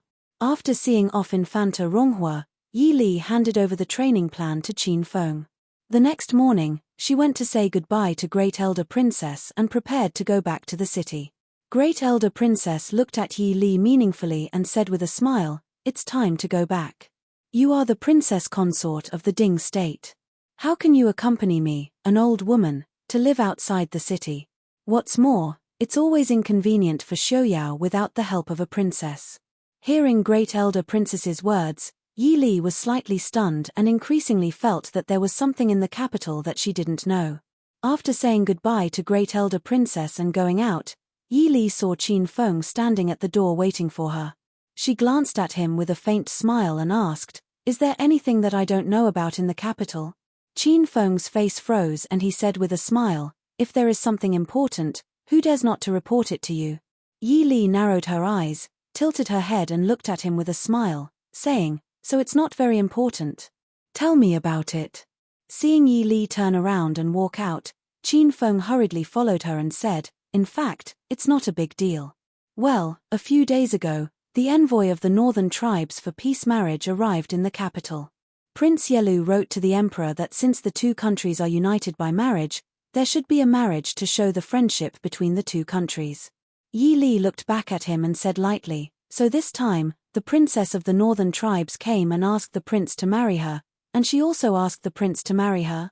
What does the emperor think the king's mansion is? Why does he put all kinds of people in the mansion? Qin Feng shrank his neck. Was the princess really jealous? The prince would be very happy if he knew it, wouldn't he? Looking at Yi Li's expression, Qin Feng hurriedly explained, it's not the princess of the northern tribes. It's Helian Huimin, the adopted daughter of the winged cavalry general of the northern tribes, Helian Zhen. Yi Li couldn't help but twitch the corner of her mouth. Helian Zhen's goddaughter. Who didn't know that Helian Zhen and Ding King's residents had a deep hatred as deep as the ocean? And this goddaughter. It seemed that the other party was indeed very confident to dare to come to Da Chu State with such an identity. Why didn't I know? Your Highness, please calm down. Qin Feng hurriedly asked for forgiveness. Yi Li glanced coolly at him. Qin Feng finally remembered that Wang Fei did not like her subordinates to say this kind of nonsense. He hurriedly explained, this is Prince's idea. The Prince said that since Your Highness still has matters to attend to outside, there is no need to trouble Your Highness with such a small matter. The Prince does not care about a mere northern tribeswoman. Yi Li nodded slightly to accept his explanation. She asked, if so, why did the whole city know about it? Princess Ronghua had been in the capital all this time. Even Great Elder Princess, who lived in seclusion outside the city, knew about it. It could not be said that this matter was not big. Qin Feng said, the Emperor and the Empress Dowager said that Your Highness and Prince have been married for more than a year, but Your Highness has gone, there has been no news. So they approved Prince Yelu's request, saying that it is for the king's residents to have more children. After saying this, Qin Feng carefully glanced at Yi Li. This was the real reason why they did not dare to report it to the princess. What a good idea. Yi Li sneered, take a northern tribeswoman to have more children in the king's residence. Back to the city. She did not have racial prejudice. But even if she really could not have children, the people of Dhu state and the Mohist army would not accept that the future Prince Ding had the blood of the northern tribes in his body. This was purely a political issue. Mo Jingqi had a good idea. Did he really think that the people in the world were fools? Before returning to the king's residence, Yi Li heard many rumors about Prince Ding and Helian Huimin on the way. Among them, there was no lack of rumors about Princess Ding not being pregnant after being married for more than a year, but being unwilling to take a concubine for Prince Ding and being jealous and unvirtuous. As soon as they entered the king's residence, Director Mo hurried to invite Yi Li to the main hall. Yi Li raised her eyebrows in confusion. Director Mo explained, Prince Yelu and Miss Helian Huimin came to visit. Prince Ding is talking with them in the main hall. Since your highness is the madam of the king's residence, you should come out to greet the guests. Yi Li looked at Director Mo with interest and smiled. Uncle Mo, don't you have anything to say about the rumors outside?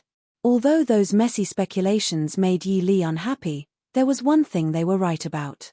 She was not pregnant after being married for a year, and did not have any intention of taking a concubine for Mo Xiaoyao. In the eyes of the people of this era, she was indeed jealous and unvirtuous. Director Mo said calmly, how can a subordinate have the right to criticize a master's matters? Besides, most of the rumors outside were released by Prince Ding. What does Prince Ding want to do? Yi Li was slightly surprised. Thinking about it seriously, it made sense. In just a few days, the rumors had spread all over the capital, and were even getting more and more intense. If the Prince Ding mansion had interfered, it would not have ended up like this. It seemed that Mo Xiaoyao not only did not eliminate these rumors, but also added fuel to the fire behind the scenes. Director Mo said, Prince Ding said that when your highness returns, you will naturally understand his intentions. Right now, your highness. Yi Li smiled brightly and said, since the other person has personally come to visit, how can this consort refuse? Just as she walked to the door of the main hall, she heard a clear young girl's voice from inside. Prince Ding, does Huimin have the fortune to see your highness? Mo Xiaoyao's voice was as light and gentle as usual as he said faintly, Li went out of the city to visit Imperial Aunt. I'm afraid that she has no fate to meet Miss Helian. Prince Ding is joking. How could there be no fate? When Huimin marries into Ding King Fu, you and your highness will be sisters. There will naturally be a time to meet. Yelu Yi laughed loudly, Huimin, you don't need to be anxious. Princess Ding is gentle and elegant, and is the role model for women in Dhu state. She definitely won't make things difficult for you. Older cousin, you are right. Huimin has long admired your highness' reputation. Huimin was impatient and caused your highness to laugh. Helian Huimin laughed crisply. Her words were natural and unrestrained. She didn't have the slightest bit of shyness and panic when a daughter of Dhu state talked about her own marriage. Marry into Ding King Fu? Mo Xiaoyao doubtfully asked. Ding King Fu doesn't have any collateral branches. My father and brother have already passed away many years ago. Does Miss Helian have a marriage agreement with that ancestor of the Fu? Phut. Yi Li couldn't help but laugh out loud. Mo Xiaoyao still pretended not to know about the rumors outside. His acting was a bit too heavy. Lightly coughing, only then did Yi Li walk into the hall. When Mo Xiaoyao saw Yi Li, he was obviously very happy. He personally got up and held Yi Li's hand as he smiled and said, Miss Li, you finally came back. Has your anger subsided and you're no longer angry with your husband? Yi Li faintly smiled and said, does Prince feel that he did something wrong? She secretly stretched out her hand and fiercely pinched Mo Xiaoyao. Yelu Yi, whose back was facing Helian Huimin, signaled with his eyes, what the hell are you doing? The strength of Yi Li's pinch was definitely not light. Mo Xiaoyao's body stiffened and his face fell as he said, is Miss Li still angry? I know that I was wrong. As long as wifey feels that something is wrong, then it is wrong. Even if the world says that something is right, then it is still their fault. Wifey, sit. His handsome face was still wearing half an ice-cold mask. In addition to the prestige of Prince Ding, This action of a husband coaxing his wife in an ordinary household was particularly strange in the eyes of outsiders. Helian Huimin and Yelu Yi couldn't help but look at each other in astonishment. They couldn't believe that Prince Ding would actually act like this in front of outsiders.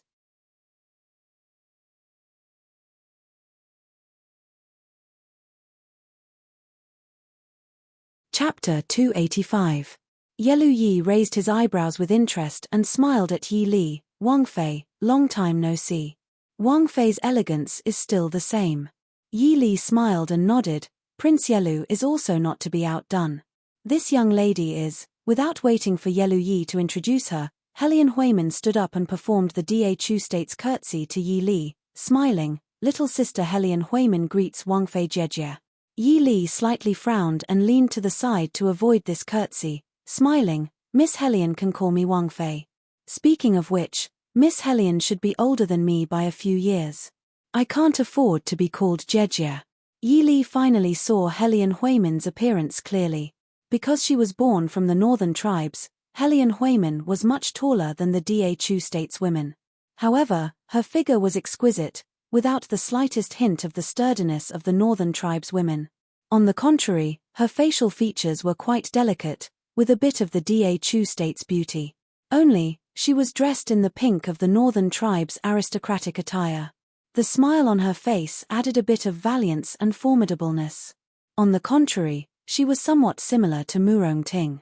However, with a glance, Yi Li understood that this Helian Huimin was completely different from the unassuming Murong Ting. On the outside, the straightforward and bright appearance was only a disguise. Just by that pair of charming eyes that had been focused on her face, Yi Li knew that this unassuming appearance was only a cover-up in a situation where she still didn't know her background. Hearing Yi Li's words, Helian Huimin was slightly surprised, but quickly reacted with a smile. Wang Fei Jejie may not know, but Huimin has already received the Da Chu State's emperor's decree to marry into the Ding King's household in a few days. Although I don't know the rules of the Da Chu State, in our northern tribes, the first to enter the door is the eldest. Therefore, it is only right for me to call you Jejie. Yi Li was silent for a moment. She turned her head to look at Mo Xiaoyao and said, Prince, congratulations Prince, the emperor has personally bestowed upon you a beauty. Is Prince happy? Mo Xiaoyao hurriedly shook his head. Wife, you've misunderstood. I have never received any marriage decree. Just a moment ago, I was still pondering whether or not Miss Helian had an engagement with royal father or royal brother. As such, even though imperial father and imperial brother had passed away for a long time, the Ding Palace could still afford a ghost marriage. However, he would have to trouble his wife. I wonder, is Miss Helian Ai's concubine mother consort or little princess sister-in-law? When these words came out, even someone as calm as Yelu Yi couldn't help but have a distorted expression. Although northern tribes women didn't care about trifles, Helian Huimin couldn't help but have an ugly expression on her face when she was teased by her own fiancé. What do you mean you've never received a marriage decree? The emperor bestowed a marriage on the spot. He didn't even have time to write an imperial edict. In the end, Mo Xiaoyao swaggered off without the slightest intention of giving the emperor and the northern tribes any face. After that, he directly locked the person who delivered the imperial edict outside the door. Naturally, there was no marriage decree. Yi Li's clear eyes slightly raised. Is that so? Mo Xiaoyao sternly said, this husband's feelings for Miss Li can be seen by the heavens. My words are definitely not false. If I were to disregard my honor and marry Miss Helian, then I would be punished to be struck by lightning and have no descendants. In any case, he absolutely wouldn't go to Helian Huimin. Naturally, there was no pressure in swearing an oath. Hearing this, Yi Li's expression softened a bit. She softly said, I believe you. What's the point of swearing an oath? Since that's the case, I'll let people prepare the wedding. However, in the end, is it royal father or eldest brother? Do you want me to ask eldest sister to come back? Not to mention that she ruined Helian Huimin's reputation, the people of the northern tribes didn't care much about this. Moreover, she didn't intend to be polite to a woman who wanted to steal her man. Mo Xiaoyao was obviously very satisfied with Yi Li's cooperation. He turned his head to look at Yelu Yi, who was sitting to the side. He clearly wanted him to clarify whether the person Helian Huimin wanted to marry was the former Prince Ding, or the former Prince Ding. Yelu Yi's face was ashen. Mo Xiaoyao had already linked marrying Helian Huimin with propriety, justice, integrity, and honor. It was obvious that he was determined to push Helian Huimin to a person who was already dead. If it really was as he wished, then they would suffer a double loss. Yelu Yi lightly snorted and said, "Prince Ding, I think you also understand the intentions of I and the Da Chu State's emperor. Don't you think it's improper for you to pester endlessly like this?" Mo Xiaoyao was even more aggrieved than him.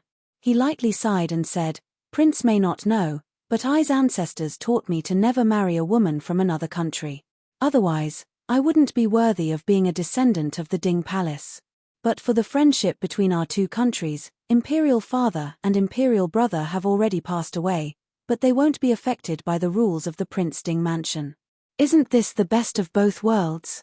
Best of both worlds, my ass." Yelu Yi couldn't help but curse in his heart. Prince Huimin wholeheartedly admires Prince. Why does Prince humiliate me like this? Helian Huimin stood up and looked at Mo Xiaoyao with hidden bitterness. Mo Xiaoyao indifferently said, "I have no intention of humiliating Miss Helian." Helian Huimin said, "Since that's the case, why does Prince repeatedly refuse? You and I are the emperor of the Da Chu state. Although I, Helian Huimin, am not born into the imperial family, I am still a noble of the northern tribes. I have studied literature and martial arts since childhood. I ask myself that I won't humiliate the prince." Mo Xiaoyao looked at Helian Huimin, then lowered his head to look at Yi Li sitting next to him. He softly said, "I will only marry Miss Li in this life. What does Miss Helian's actions mean to I's beloved consort?" The three people in the hall were startled. Helian Huimin looked at Yi Li with a complicated expression and said, "Prince, for the sake of Princess, you don't even care about the Da Chu state?" Yi Li frowned and looked at Helian Huimin. "What is Miss Helian saying? Could it be that if our prince doesn't marry Miss Helian, the northern tribes will send troops to invade our country?" Helian Huimin naturally wouldn't mindlessly respond to such words. She only looked at Mo Xiaoyao and said, "I heard that the Ding Palace has always been loyal to the imperial court. Could it be that Prince wants to disobey the imperial edict for the sake of Princess Ding? Prince, are you not afraid that the officials in the imperial court will think that Princess is someone who brings disaster to the country?" Mo Xiaoyao's face slightly darkened, as if he had finally put away the playful smile from before. He indifferently looked at Helian Huimin and said, "I see that Miss Helian's eloquence is not like that of a northern tribesperson. Instead, it is like the people of our Da Chu state, able to speak eloquently. Miss Helian, I only want to ask you a question." Helian Huimin stared blankly.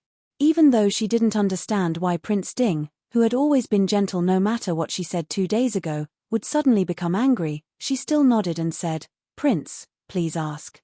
At the side, Yelu Yi frowned and somewhat vigilantly stared at Mo Xiaoyao. He felt that whatever he said wouldn't be anything good. Mo Xiaoyao's gaze was cold as he stared at Helian Huimin's beautiful face until she turned her head away with a slight blush. Only then did he indifferently spit out a sentence, "Miss Helian, are you unable to get married?" The atmosphere in the hall instantly became heavy. Helian Huimin's still red face was filled with unconcealable astonishment. No matter to an unmarried woman, this sentence was definitely a deep humiliation. Yi Li looked at Mo Xiaoyao with some astonishment. She knew that Mo Xiaoyao's temper wasn't good, but he would never deliberately humiliate a woman. Even that impudent Princess Lingyun from Xiling last year, he also didn't say such harsh words. But as a woman and a wife, Yi Li couldn't help but admit that when Mo Xiaoyao treated Helian Huimin so heartlessly, a trace of sweetness emerged in her heart.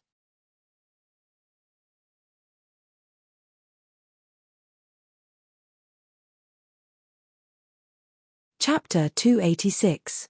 Prince Ding, you've gone too far. Yelu Yi's face darkened as he stared at Mo Xiaoyao. Mo Xiaoyao glanced at him and smiled faintly. Where did Prince Yelu's words come from? Huimin was willing to marry into Da Chu state for the sake of diplomatic relations between the two countries. Prince, even if you don't like my northern militant's noble daughter, you shouldn't humiliate her like this. I will report this matter to your country's emperor and will definitely seek justice for Huimin. Yelu Yi said with righteous indignation. Justice?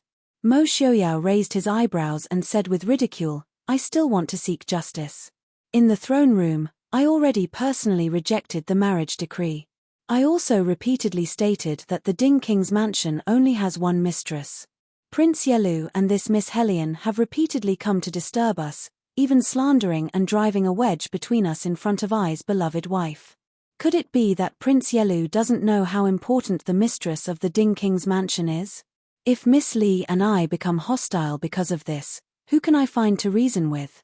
If it was a woman from Dachu state, she would naturally retreat after being implicitly rejected. However, not only have you two visited every day, you've also spread rumors everywhere to ruin Miss Li's reputation. I can't help but suspect that Miss Helion was forced to marry into the northern militant's mansion because she couldn't get married. The Ding King's mansion only has one mistress. If Miss Helion insists on staying, it wouldn't be a problem for her to be a rough cleaning maid. Miss Helion can't be a first-class maid. The worst of the Prince Ding mansion's first-class maids are all educated and courteous pure girls. Prince Ding, you. Helion Huimin seemed to have recovered from the blow just now. Hearing Mo Xiaoyao's words, she was so angry that her face flushed red.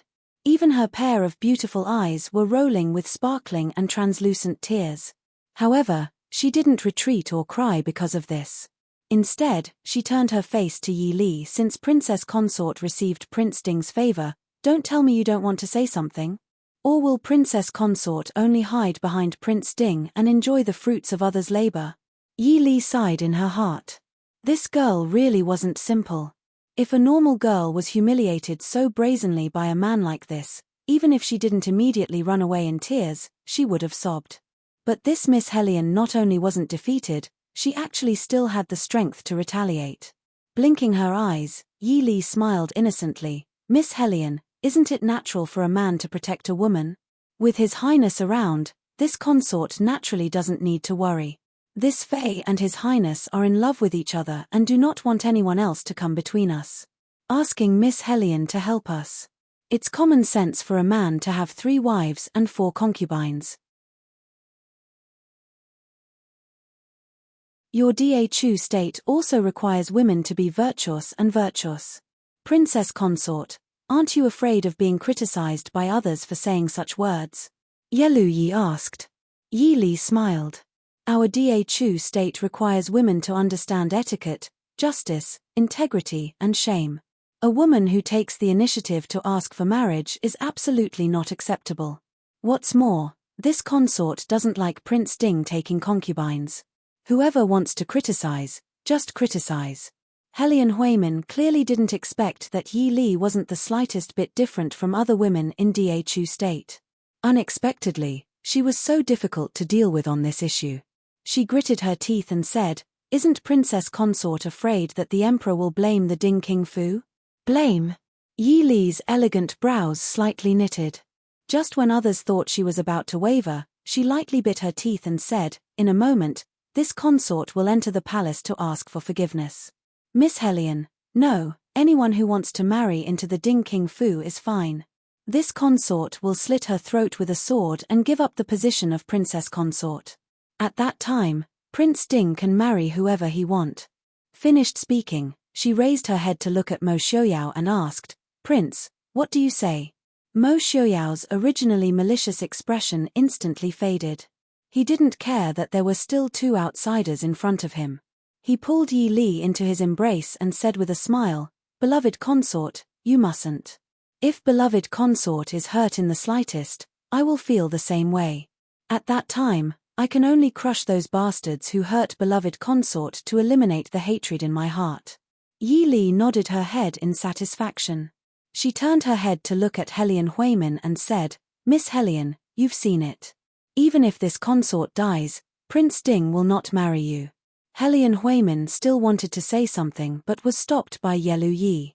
Yelu Yi stood up and said, since it's like this, I'll have to disturb Prince and Princess Consort today. This one will take his leave first. I won't see you out. Mo Xiaoyao said indifferently. After sending off the two eyesores, Yi Li turned her head to size up Mo Xiaoyao. She said with a smile that wasn't a smile, to have such a beauty's favor, Prince Ding's luck with women is really not shallow. Mo Xiaoyao looked at her helplessly. To I, only Miss Li is a beauty. This is trouble that came out of nowhere. Yi Li frowned and said, why didn't the northern tribes mention this so-called political marriage before? Just look at how busy the Ministry of Rights has been these 2 months to prepare for the political marriage between the two countries. How could there be someone like Helian Huimin who directly delivered herself to their doorstep? Saying it was a political marriage was more like child's play. Mo Xiaoyao said, Yelu Yi only mentioned it after the northern tribe's political marriage envoy arrived in the capital. It shouldn't be the king of the northern tribe's idea, but rather Yelu Yi's own impromptu idea. Yi Li didn't understand. Impromptu idea? If he wants to plant a spy in the Prince Ding mansion, isn't it a bit too obvious? Mo Xiaoyao smiled and said, plant a spy? Yelu Yi wouldn't do something that he knows is impossible. Even if he wanted to do it, he wouldn't do it so substandard. He just wants to make a big fuss and cause a bit of trouble for I, that's all. In any case, that Helian Huimin is only Helian Zhen's adopted daughter. Who knows what her background is? Whether she's crippled or dead, it won't be a loss to him. Yi Li lightly snorted and said, since it's like this, Prince, why don't you explain what the rumors in the capital are about? Mo Xiaoyao smiled and said, are you talking about the rumors that Li is unvirtuous? I had people spread those rumors. So Prince has been dissatisfied with me for a long time? Yi Li glanced at him and said lightly. Mo Xiaoyao smiled and said, how could that be? I love my beloved concubine so much that she's unvirtuous. Yi Li raised her eyebrows. When we return to the palace, you should be looking for me to talk, right? Li, feel free to go. If there's anything, just push it to me. I want the whole world to know that even if the chosen concubine isn't virtuous, she's still I's only beloved concubine. Mo Xiaoyao said in a low voice as he lightly hugged Yi Li's slender waist. Yi Li was silent. She leaned against Mo Xiaoyao's chest and slowly calmed the waves in her heart. The news from the palace came very quickly. It didn't even wait for the next day before someone came to summon Yi Li into the palace. The two people who were admiring the flowers in the garden didn't find it strange. Since there was such a show of marriage, how could the palace not respond? Mo Xiaoyao put down the brush he was painting and prepared to enter the palace with Yi Li. However, Yi Li reached out and pushed him back. The Empress Dowager is summoning me into the palace.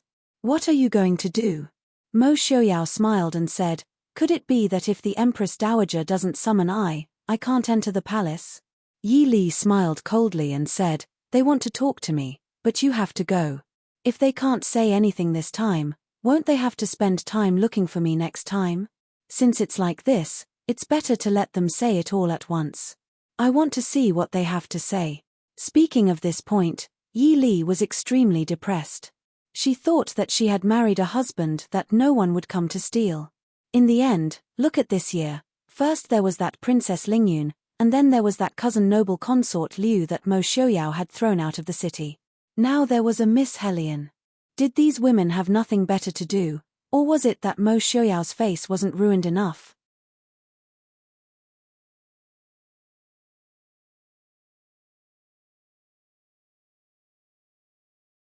Chapter 287. Finding that Yi Li's gaze was fixed on his face, Mo Xiaoyao innocently rubbed his brows and said with a smile, since it's like this, Yi Li, be careful. Also, stay away from that Yi Lu Yi. Yi Li blinked in surprise and looked in confusion at Mo Xiaoyao. Mo Xiaoyao was embarrassed by her gaze. With a soft snort, he pulled her into his embrace and lowered his head to bite her red lips, saying, in short, stay away from him. Yi Li smiled, Prince is jealous. Mo Xiaoyao didn't hide it and nodded, replying, that's right, so Wang Fei has to keep a distance from him. Yi Li withdrew from his embrace and covered her mouth to laugh. Prince, it's not good to be jealous. Without waiting for Mo Xiaoyao to respond, she had already turned and quickly walked away.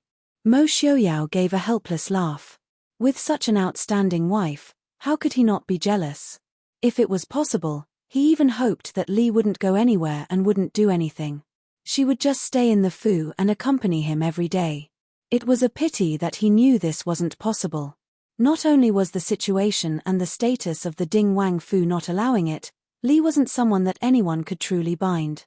Watching Yi Li's figure disappear at the end of the corridor, the smile on Mo Xiaoyao's face gradually faded and was slowly dyed with a layer of killing intent. Political marriage, bestowed marriage? Did Yi Lu Yi think he didn't know what he was planning? Yi Lu Yi, offending I isn't a good idea. It seems that Yi Lu Ping's lesson wasn't enough for you to remember. Come, Prince. Reply to the person Yi Lu Hong sent. I agree to his proposal. Yes, Prince. Zhengde Palace was still as magnificent as before, but Yi Li knew that ever since Li Wang's rebellion, the Empress Dowager's power in the palace had been suppressed by the Emperor. However, although the Empress Dowager favored Prince Li, she was still the Emperor's biological mother. Da Chu state prioritized filial piety. Even if the mother and son were at odds, the Emperor still had to give the Empress Dowager superficial respect. Stepping into Zhengde Palace once again, Yi Li's state of mind was much calmer than before. Yi Li greets the Empress Dowager and the Empress. Stepping into the hall, Yi Li lightly bent her knees to greet the Empress Dowager and the Empress. Princess Ding, there's no need for formalities. Please take a seat, the Empress said softly. Yi Li gave her thanks and walked to the empty seat at the front. She looked with slight confusion at the noble women sitting in the hall and the calm Helian Huimin sitting across from her. Yi Li couldn't help but admire this woman. At this time, her face didn't have the embarrassment and resentment she had when she left the Ding Palace. Even the gaze she used to look at her was very calm and dignified. What day is it today? Why is everyone here? Is it this consort who came late? When one's status reached a certain level, one didn't need to be so restrained when speaking. With Yi Li's status, as long as she wasn't stupid enough to say that she wanted to rebel, even if she said something wrong, no one would dare to say that she was wrong. The Empress smiled and said, "You're not late. I am in the palace. Didn't I just arrive?" The Northern Tribe's envoy sent some Northern Tribe specialties to Muhu. Muhu wanted to invite everyone to try it. It's just that you haven't been in the capital all the time. Muhu just came back today, so Muhu ordered us to gather at Zhengde Palace. Yi Li smiled and said, "Thank you for your concern, Empress Dowager. I went to Imperial Aunt's place to stay for a few days." The Empress didn't seem to say anything, but Yi Li understood her meaning. The Empress nodded almost indiscernibly. She smiled slightly and turned her head to talk to the concubines beside her. The Empress Dowager smiled faintly and said, "You usually don't like to enter the palace. I have to take this opportunity to invite you to come in and gather with everyone. How is Great Elder Princess? Imperial Aunt is in good health. Empress Dowager, thank you for your concern." Yi Li smiled faintly and thanked her. A warm gaze fell on Yi Li. Yi Li smiled faintly and gave Madame Shu, who was worried about her, a comforting smile. However, she sneered in her heart. These people had a good plan. Did they think that she would agree to their request because of her status? She calmly withdrew her gaze. Yi Li looked up and saw another gaze falling on her. Different from Madame Shu's worried gaze, this gaze was extremely complicated and resentful. Without looking, she knew that it was noble consort Liu, who was sitting on the other side of the Empress Dowager. These days, not only the Empress Dowager became haggard and older, but also noble consort Liu changed a lot. There seemed to be something else in her original indifference, which made the woman, who was as cold as a pear blossom, a little unpredictable. Yi Li nodded slightly to her, but she just pretended not to see it and just stared at Yi Li. Her gaze made Yi Li a little uncomfortable and she frowned. "Princess Ding, Miss Helian will be a member of King Ding's mansion from now on. Miss Helian came from the Northern Tribes. Princess Ding, you should treat her well."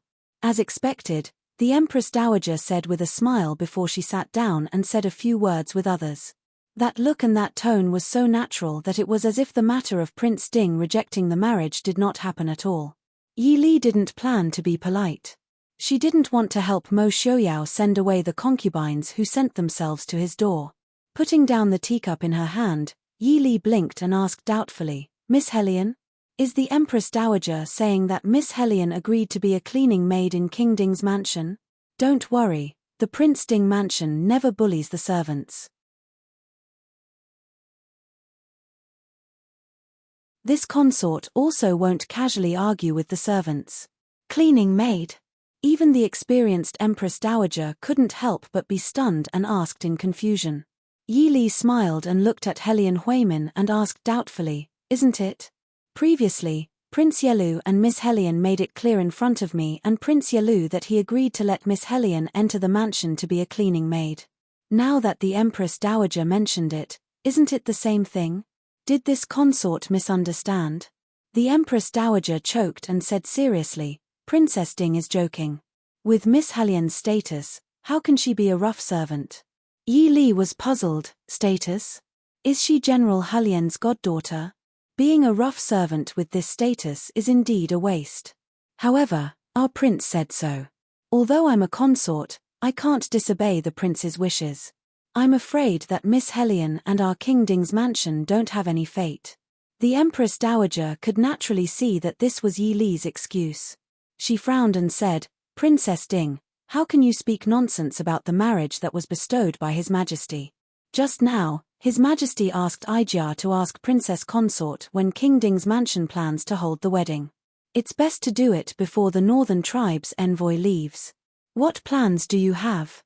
Yi Li pursed her lips into a smile and said indifferently, reporting to the Empress Dowager, "King Ding's mansion doesn't plan to hold a wedding." Once these words were spoken, the main hall suddenly became silent. Almost everyone's gaze gathered on Yi Li's body. Among them, the most intense were Helian Huimin and noble consort Liu. Helian Huimin probably didn't think that she would dare to refuse the marriage in front of all the noblewomen and the Empress Dowager in the palace. As a result, she couldn't get off the tiger. If King Ding's mansion insisted on not marrying Helian Huimin, then her face would be completely lost. Meeting Helian Huimin's eyes that contained anger and shock, Yi Li responded with a shallow smile. It couldn't be that she was usually too gentle, so this Miss Helian thought that she didn't dare to refuse the marriage in front of everyone, right?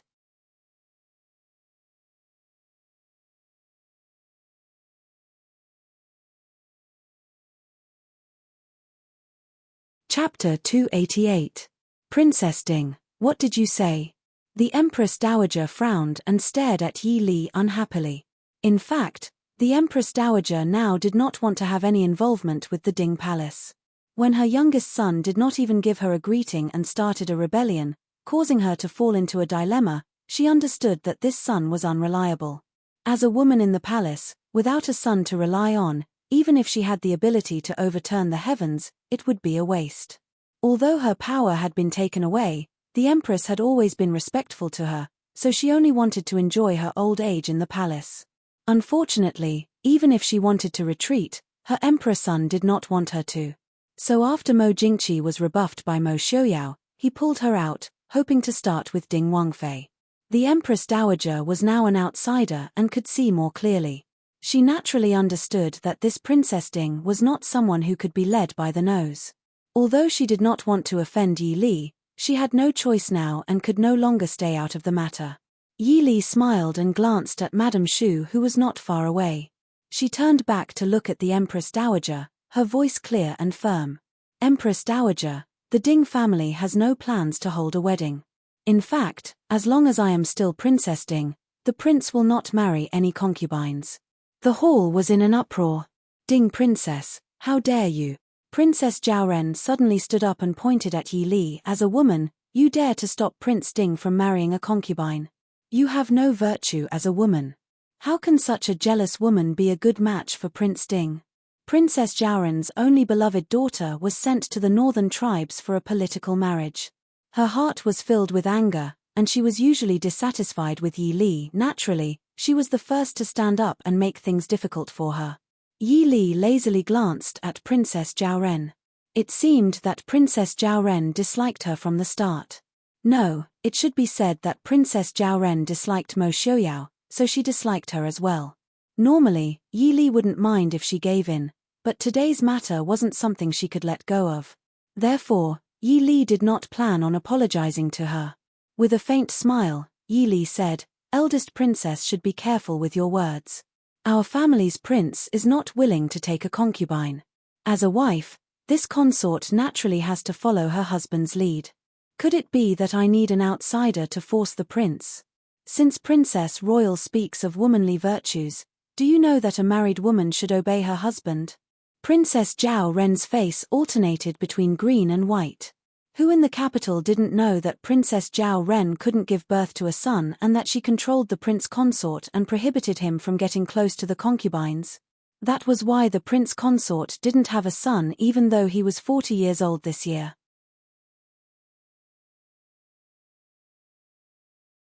Fortunately, the prince consort was only the second son of the first wife. If it was the eldest grandson, even the eldest princess would not be able to suppress the dissatisfaction of the aristocratic families. At this moment, the words of virtue coming out of her mouth sounded a bit sarcastic. Princess Zhaoren gave a snort with a calm face and said, "Even if it's like this, as the Ding King's princess, you should think of the Prince Ding Mansion's children and help the King's mansion spread its branches. Even if the prince was confused and refused to take a concubine, as the princess, if you don't know how to persuade him, you can't be called virtuous." Yi Li looked up and said with a faint smile, "When did this consort say that I could be called virtuous? If being a virtuous consort means finding a beautiful concubine for my husband when I have nothing to do, then I'm sorry, this consort is not virtuous and does not plan on being virtuous." You. Princess Zhaoren was so angry that she couldn't think straight. She pointed at Yi Li with a trembling finger and couldn't say anything for a while. Yi Li did not avoid it and raised her brows at her with a smile. The empress in the hall saw that the eldest princess was about to faint from anger and a trace of a smile appeared in her eyes. She said, "All right, if you have something to say, just say it. Eldest princess, don't be angry. Princess Ding, the elders have taught you not to be rude." Yi Li nodded and respectfully said, "The matter of the empress's teachings, Yi Li will definitely remember the elders' teachings and follow the eldest princess's example. I won't dare to disobey." The Empress Dowager frowned and lightly coughed. She looked at Yi Li and said, "Princess Ding, this time, the emperor bestowing Miss Helian's marriage is both a family matter and a national matter. Princess Ding should prioritize national matters and cannot be willful." Yi Li's heart couldn't help but be angry. What was going on with these people? If it was the men themselves who were unfaithful, then it would be fine. These women were also unwilling to stop stuffing women into other people's food. They were clearly forcing the men to be unfaithful. They themselves liked virtuous and virtuous women. She didn't love them. Did they have to drag her along? Yi Li stood up and coldly said, "The Empress Dowager is joking. How can a marriage between two countries be so careless?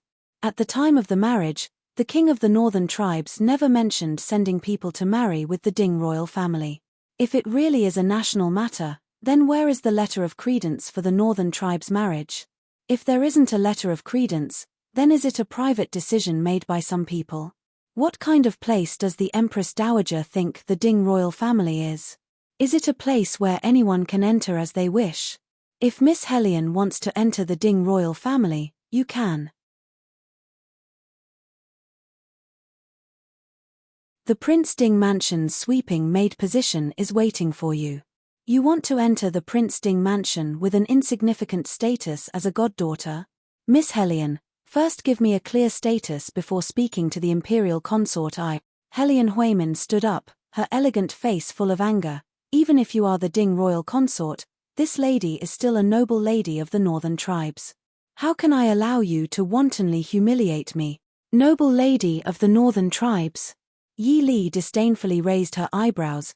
"The imperial consort, I still haven't heard that the noble lady's identity is so-and-so's goddaughter. A noble lady who can't even reveal the background of her biological parents." Everyone present understood the meaning behind Yi Li's words. In the Dhu state, even if the status of a godfather was much higher than one's biological parents, when speaking to others, one must first mention one's biological parents. At most, one would add the phrase so-and-so's goddaughter at the end. However, Helian Huimin completely didn't mention the identity of her biological parents. This could only prove that the status of Helian Huimin's parents wasn't as simple as being ordinary. It should be extremely low. Thinking about some of the customs of the northern tribes, there weren't many nobles of the northern tribes who looked as dignified as Yelu Yi. Most of the nobles of the northern tribes didn't look good in the eyes of the Da Chu state's aesthetic standards. On the contrary, those who looked good in the northern tribes were mostly slaves. In other words, those who were sold or captured from other countries to the northern tribes. Among them, many were the descendants of the Da Chu state's people. Thus, Helian Huimin didn't even mention the identity of her biological parents. It couldn't help but make people suspect that she was the descendant of the slaves of the northern tribes. If that was really the case, even if the Ding king's household really married her as a concubine, it would be a huge joke. The noble women's gazes towards Helian Huimin couldn't help but become subtle. In that subtle gaze, there was an additional bit of disgust and contempt. The status of the slaves of the northern tribes and the servants of the Da Chu state were even lower. Not only were they killed at will, but they also specialized in doing some rough work that normal people weren't willing to do. Furthermore, there was no such thing as moonlighting. Many female slaves were also played with and abused by their masters. Helian Huimin was also an extremely intelligent person. How could she not notice the changes in the gazes of the people present? She looked at Yi Li with even more resentment in her eyes. The Empress Dowager hesitantly looked at Helian Huimin. She also didn't know what Helian Huimin's true identity was.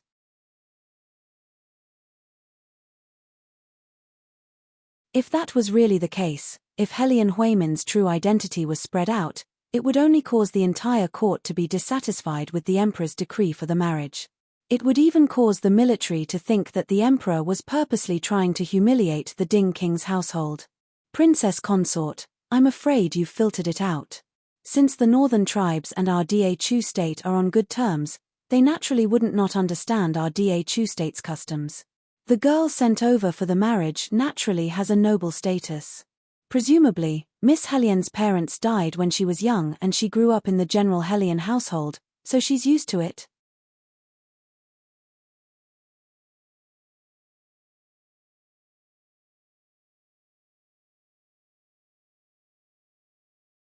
Chapter 289. Yi Li originally didn't intend to bite Helian Huimin's identity to death.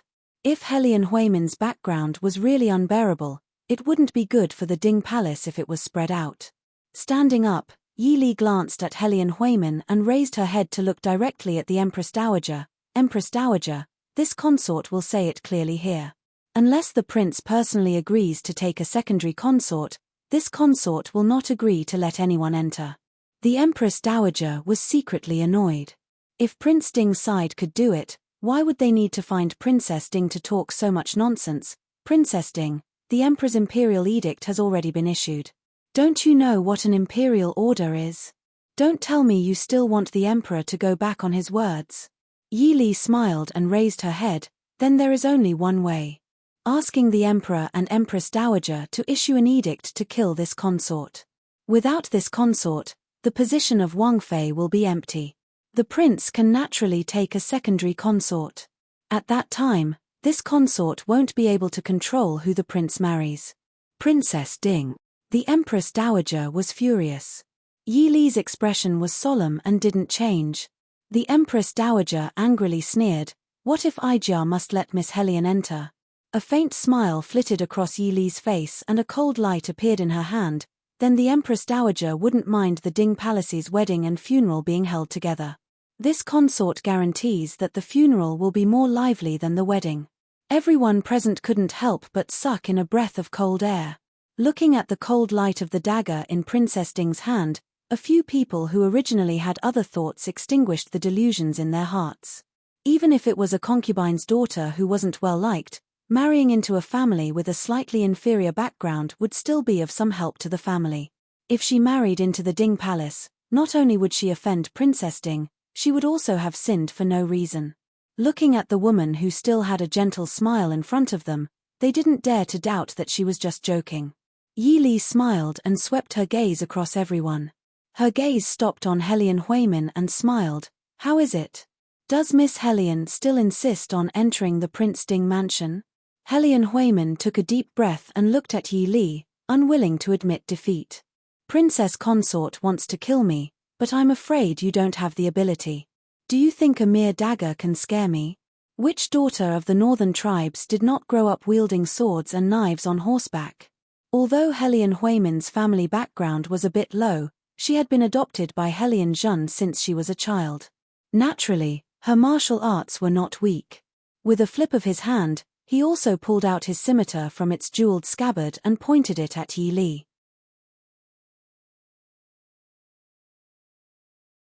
Miss Helion, how can you casually draw your blade in front of the Empress Dowager?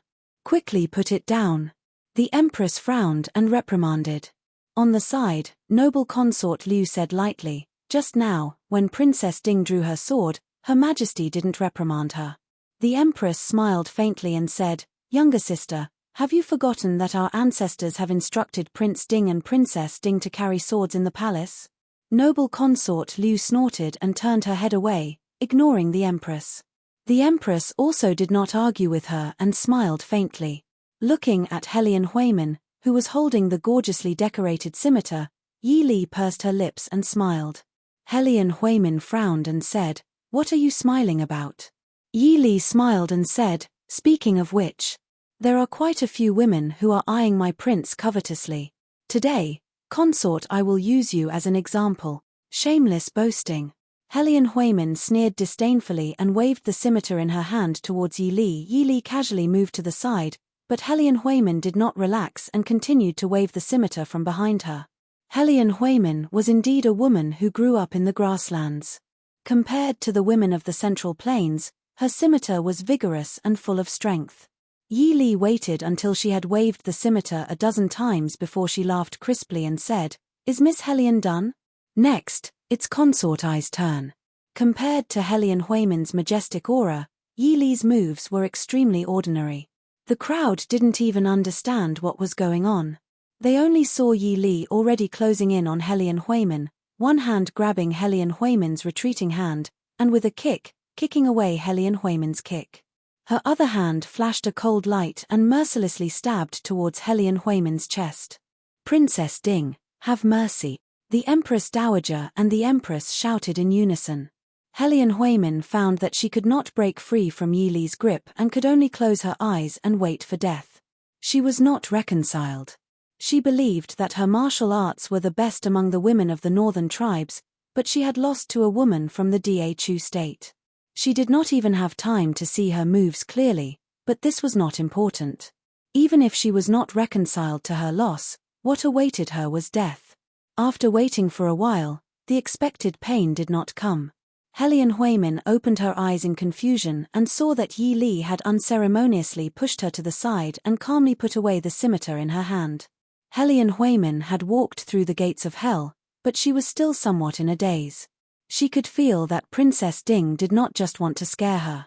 That murderous aura that hit her in the face was enough for her to clearly understand that she had just narrowly escaped with her life.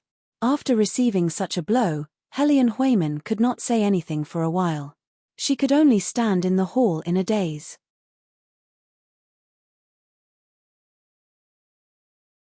The Empress Dowager's face was green with anger. She stood up and said, Princess Ding, you have big guts. Forget it. Ijia is old, I can't manage these things. Empress, I'll leave the rest to you. Ijia will go back first. After speaking, the Empress Dowager rubbed her chest and called for the palace maids beside her to help her leave. The Empress Dowager gave up and the Empress could only bitterly smile. Noble consort Liu looked at the Empress and asked, Empress, how should we deal with this? The Empress smiled and said, Naturally, we will report to the Emperor and then make a decision. But after today, I think this matter will not be difficult to solve. Younger sister, don't you think so? If Helion Huimin still dared to want to marry into the Ding Prince's mansion, then she could only admire her. Noble consort Liu lowered her head to look at Yi Li, who was below His Highness. Her eyes were more complex and deep. The Empress ignored her and only smiled and said, I still like Princess Ding's temperament. She doesn't make a sound, but she amazes everyone with a single brilliant feat. She handles things cleanly and efficiently. Presumably, those who want to marry their daughters into the Prince Ding mansion will have to think twice. Facing Yi Li, who was below His Highness, she smiled faintly. Her eyes were filled with envy and admiration. Yi Li, who was under everyone's gaze, played with the sharp blade in her hand without care. Since this kind of matter could not be settled, then it would be settled cleanly once and for all. When they left Zhengde Palace, the noble ladies looked at Yi Li with a strange expression. There was envy, jealousy, fear, and schadenfreude in their eyes. Not to mention that the Daqu state had been founded for more than 100 years, even in the past several thousand years, there was no woman who dared to draw a blade in front of the Empress Dowager and Empress and say that she would kill all the women who wanted to be her husband's concubine. This boldness and courage naturally made these noble women who had to endure groups of concubines at home envious and jealous. At the same time, everyone knew that being chosen as the king's consort meant that she was destined to bear the infamy of being a jealous woman. Yi Li had just stepped out of the hall when Shu Furen was already waiting outside. Yi Li smiled faintly and greeted her, "Aunt." Shu Furen looked at her and sighed. She shook her head and said, "You girl." Yi Li lowered her head and smiled. "Leah has embarrassed Aunt."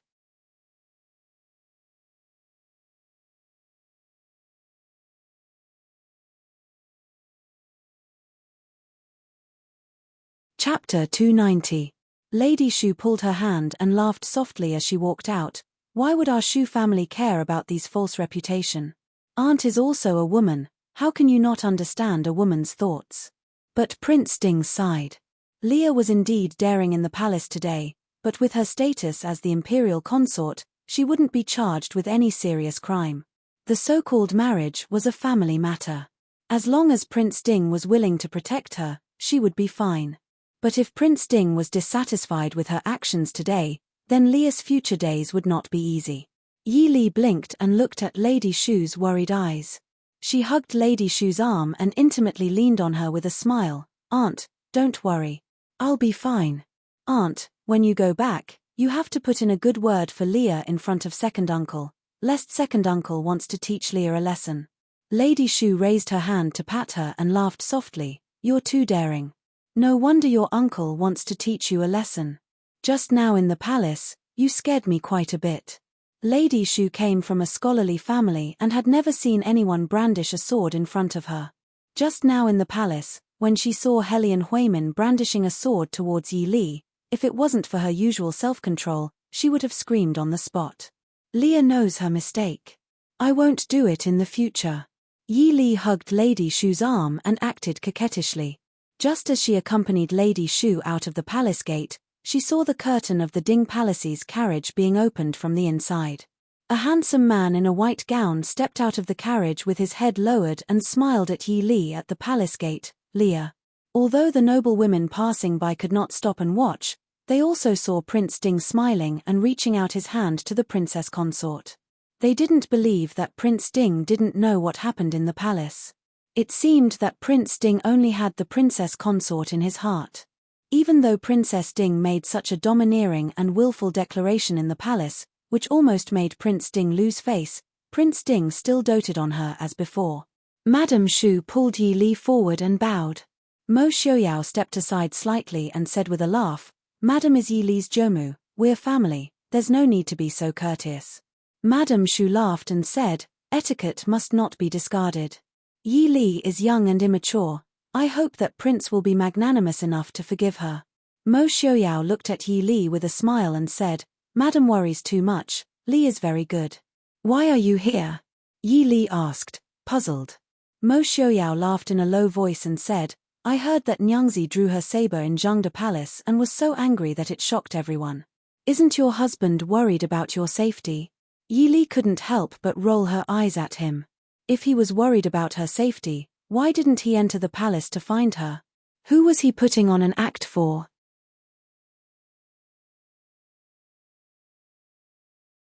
Madame Shu looked at the two's conversation and there was a trace of relief in her eyes. With one glance, she could see that Prince Ding really didn't care about Leah's actions in the palace, and it could even be said that he was very happy about it. With a smile, Madame Shu bid farewell to the two and walked towards her own carriage with a peace of mind. When the Prince Ding Mansion's carriage left, the palace gate gradually regained its peace. Not far from the city walls, Yelu Yi brought Helian Huimin and silently watched the Ding Mansion's carriage leave. After a long time, Helian Huimin said with some unwillingness, "Cousin, are we just going to let it go like this?" Yelu Yi glanced at her with a smile that wasn't a smile and said, "If we don't let it go, what can you do? You can't hook up with Prince Ding, and you can't deal with the Prince Ding Mansion. Or do you really want to go to the Ding Mansion to be a cleaning maid? Don't forget what happened to 11 because of Mo Xiaoyao. Do you think he's a soft-hearted person?" Thinking of the 11th Prince Yelu Ping who was still a fool, Helian Huimin couldn't help but shiver. She didn't dare to think about how a person who wasn't injured or poisoned would turn from a normal person into a fool. How much inhumane torture did Yelu Ping suffer? And all of this was because Yelu Ping said something that shouldn't be said at Mo Xiaoyao's wedding. Then, what should we do now? Helian Huimin asked with some worry. Yelu Yi didn't care and said, "Of course we wait to welcome the princess back to the northern tribes." "But Helian Huimin frowned. Yelu Yi lightly said, "Marrying you into the Ding Mansion was originally a spur-of-the-moment decision. The success rate is less than 30%, and this 30% still depends on the Ding country's princess consort. Now it seems that there isn't even a 5% chance. You should go back to the northern tribes and obediently be the crown prince's concubine." Helian Huimin's face changed greatly and said in panic, "No, cousin, the crown prince will kill me. Also, what happened in the Da Chu state will definitely spread back to the northern tribes. The crown prince won't want me. The crown prince's concubine, the northern tribes and the Da Chu state's rules and etiquette were completely different. The concubines below the crown prince's concubine would all become the crown prince's concubine, but all of them were the crown prince's concubine slaves. If her status was noble and her birth was noble, then it would be better. But for a woman who was born a slave, even if she became the crown prince's concubine, she still wasn't allowed to have children. She also wasn't allowed to have her own property and had no freedom. Other than when the crown prince was having sex, she was no different from an ordinary female slave. Even if she was beaten to death, as her adoptive father, Helian Zhen couldn't say anything.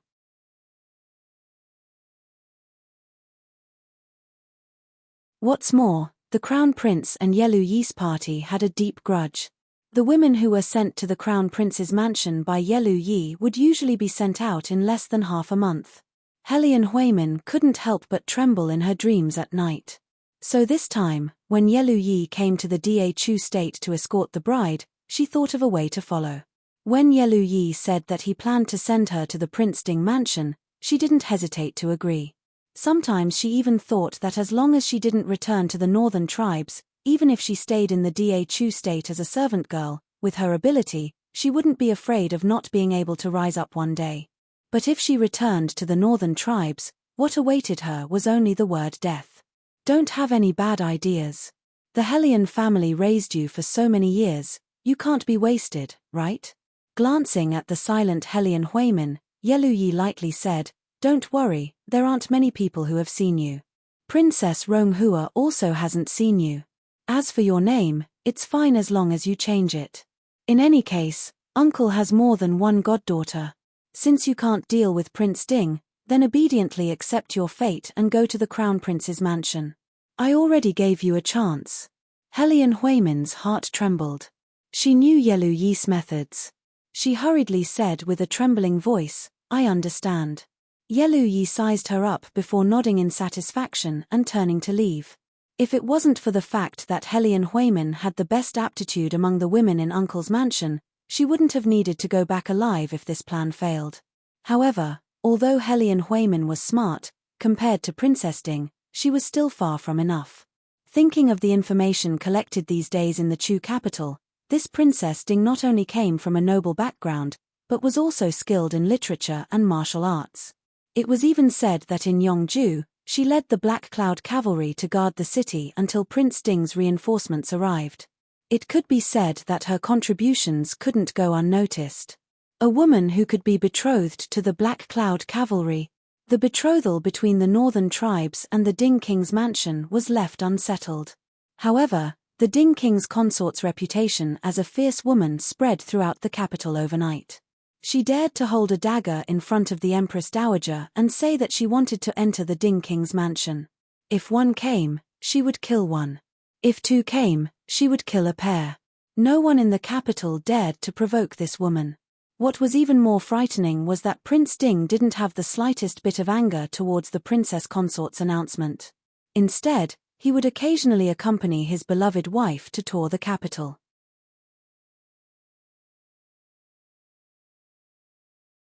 That affectionate appearance clearly told people that if the women who wanted to enter the mansion as concubines were really killed by Princess Ding, His Highness Prince Ding would definitely not stand up for them. For a moment, Prince Ding said that Prince Ding loved his wife like his life. There were also people who were henpecked. However, no matter how the rumors spread outside, it still didn't affect the two people involved in this matter. At this time, Yi Li didn't have the time to care about these rumors. When the full moon rose into the night sky, Yi Li's heart that had been hanging tightened even more. You're tuning in to the Dreamy Chapters YouTube channel. We're so grateful for your support, and don't forget to subscribe to join us on this incredible journey through captivating stories. Your generosity through donations truly makes a world of difference, as it's the primary source of revenue that allows me to expand and enhance this channel for you. Thank you from the bottom of my heart for being a part of this adventure.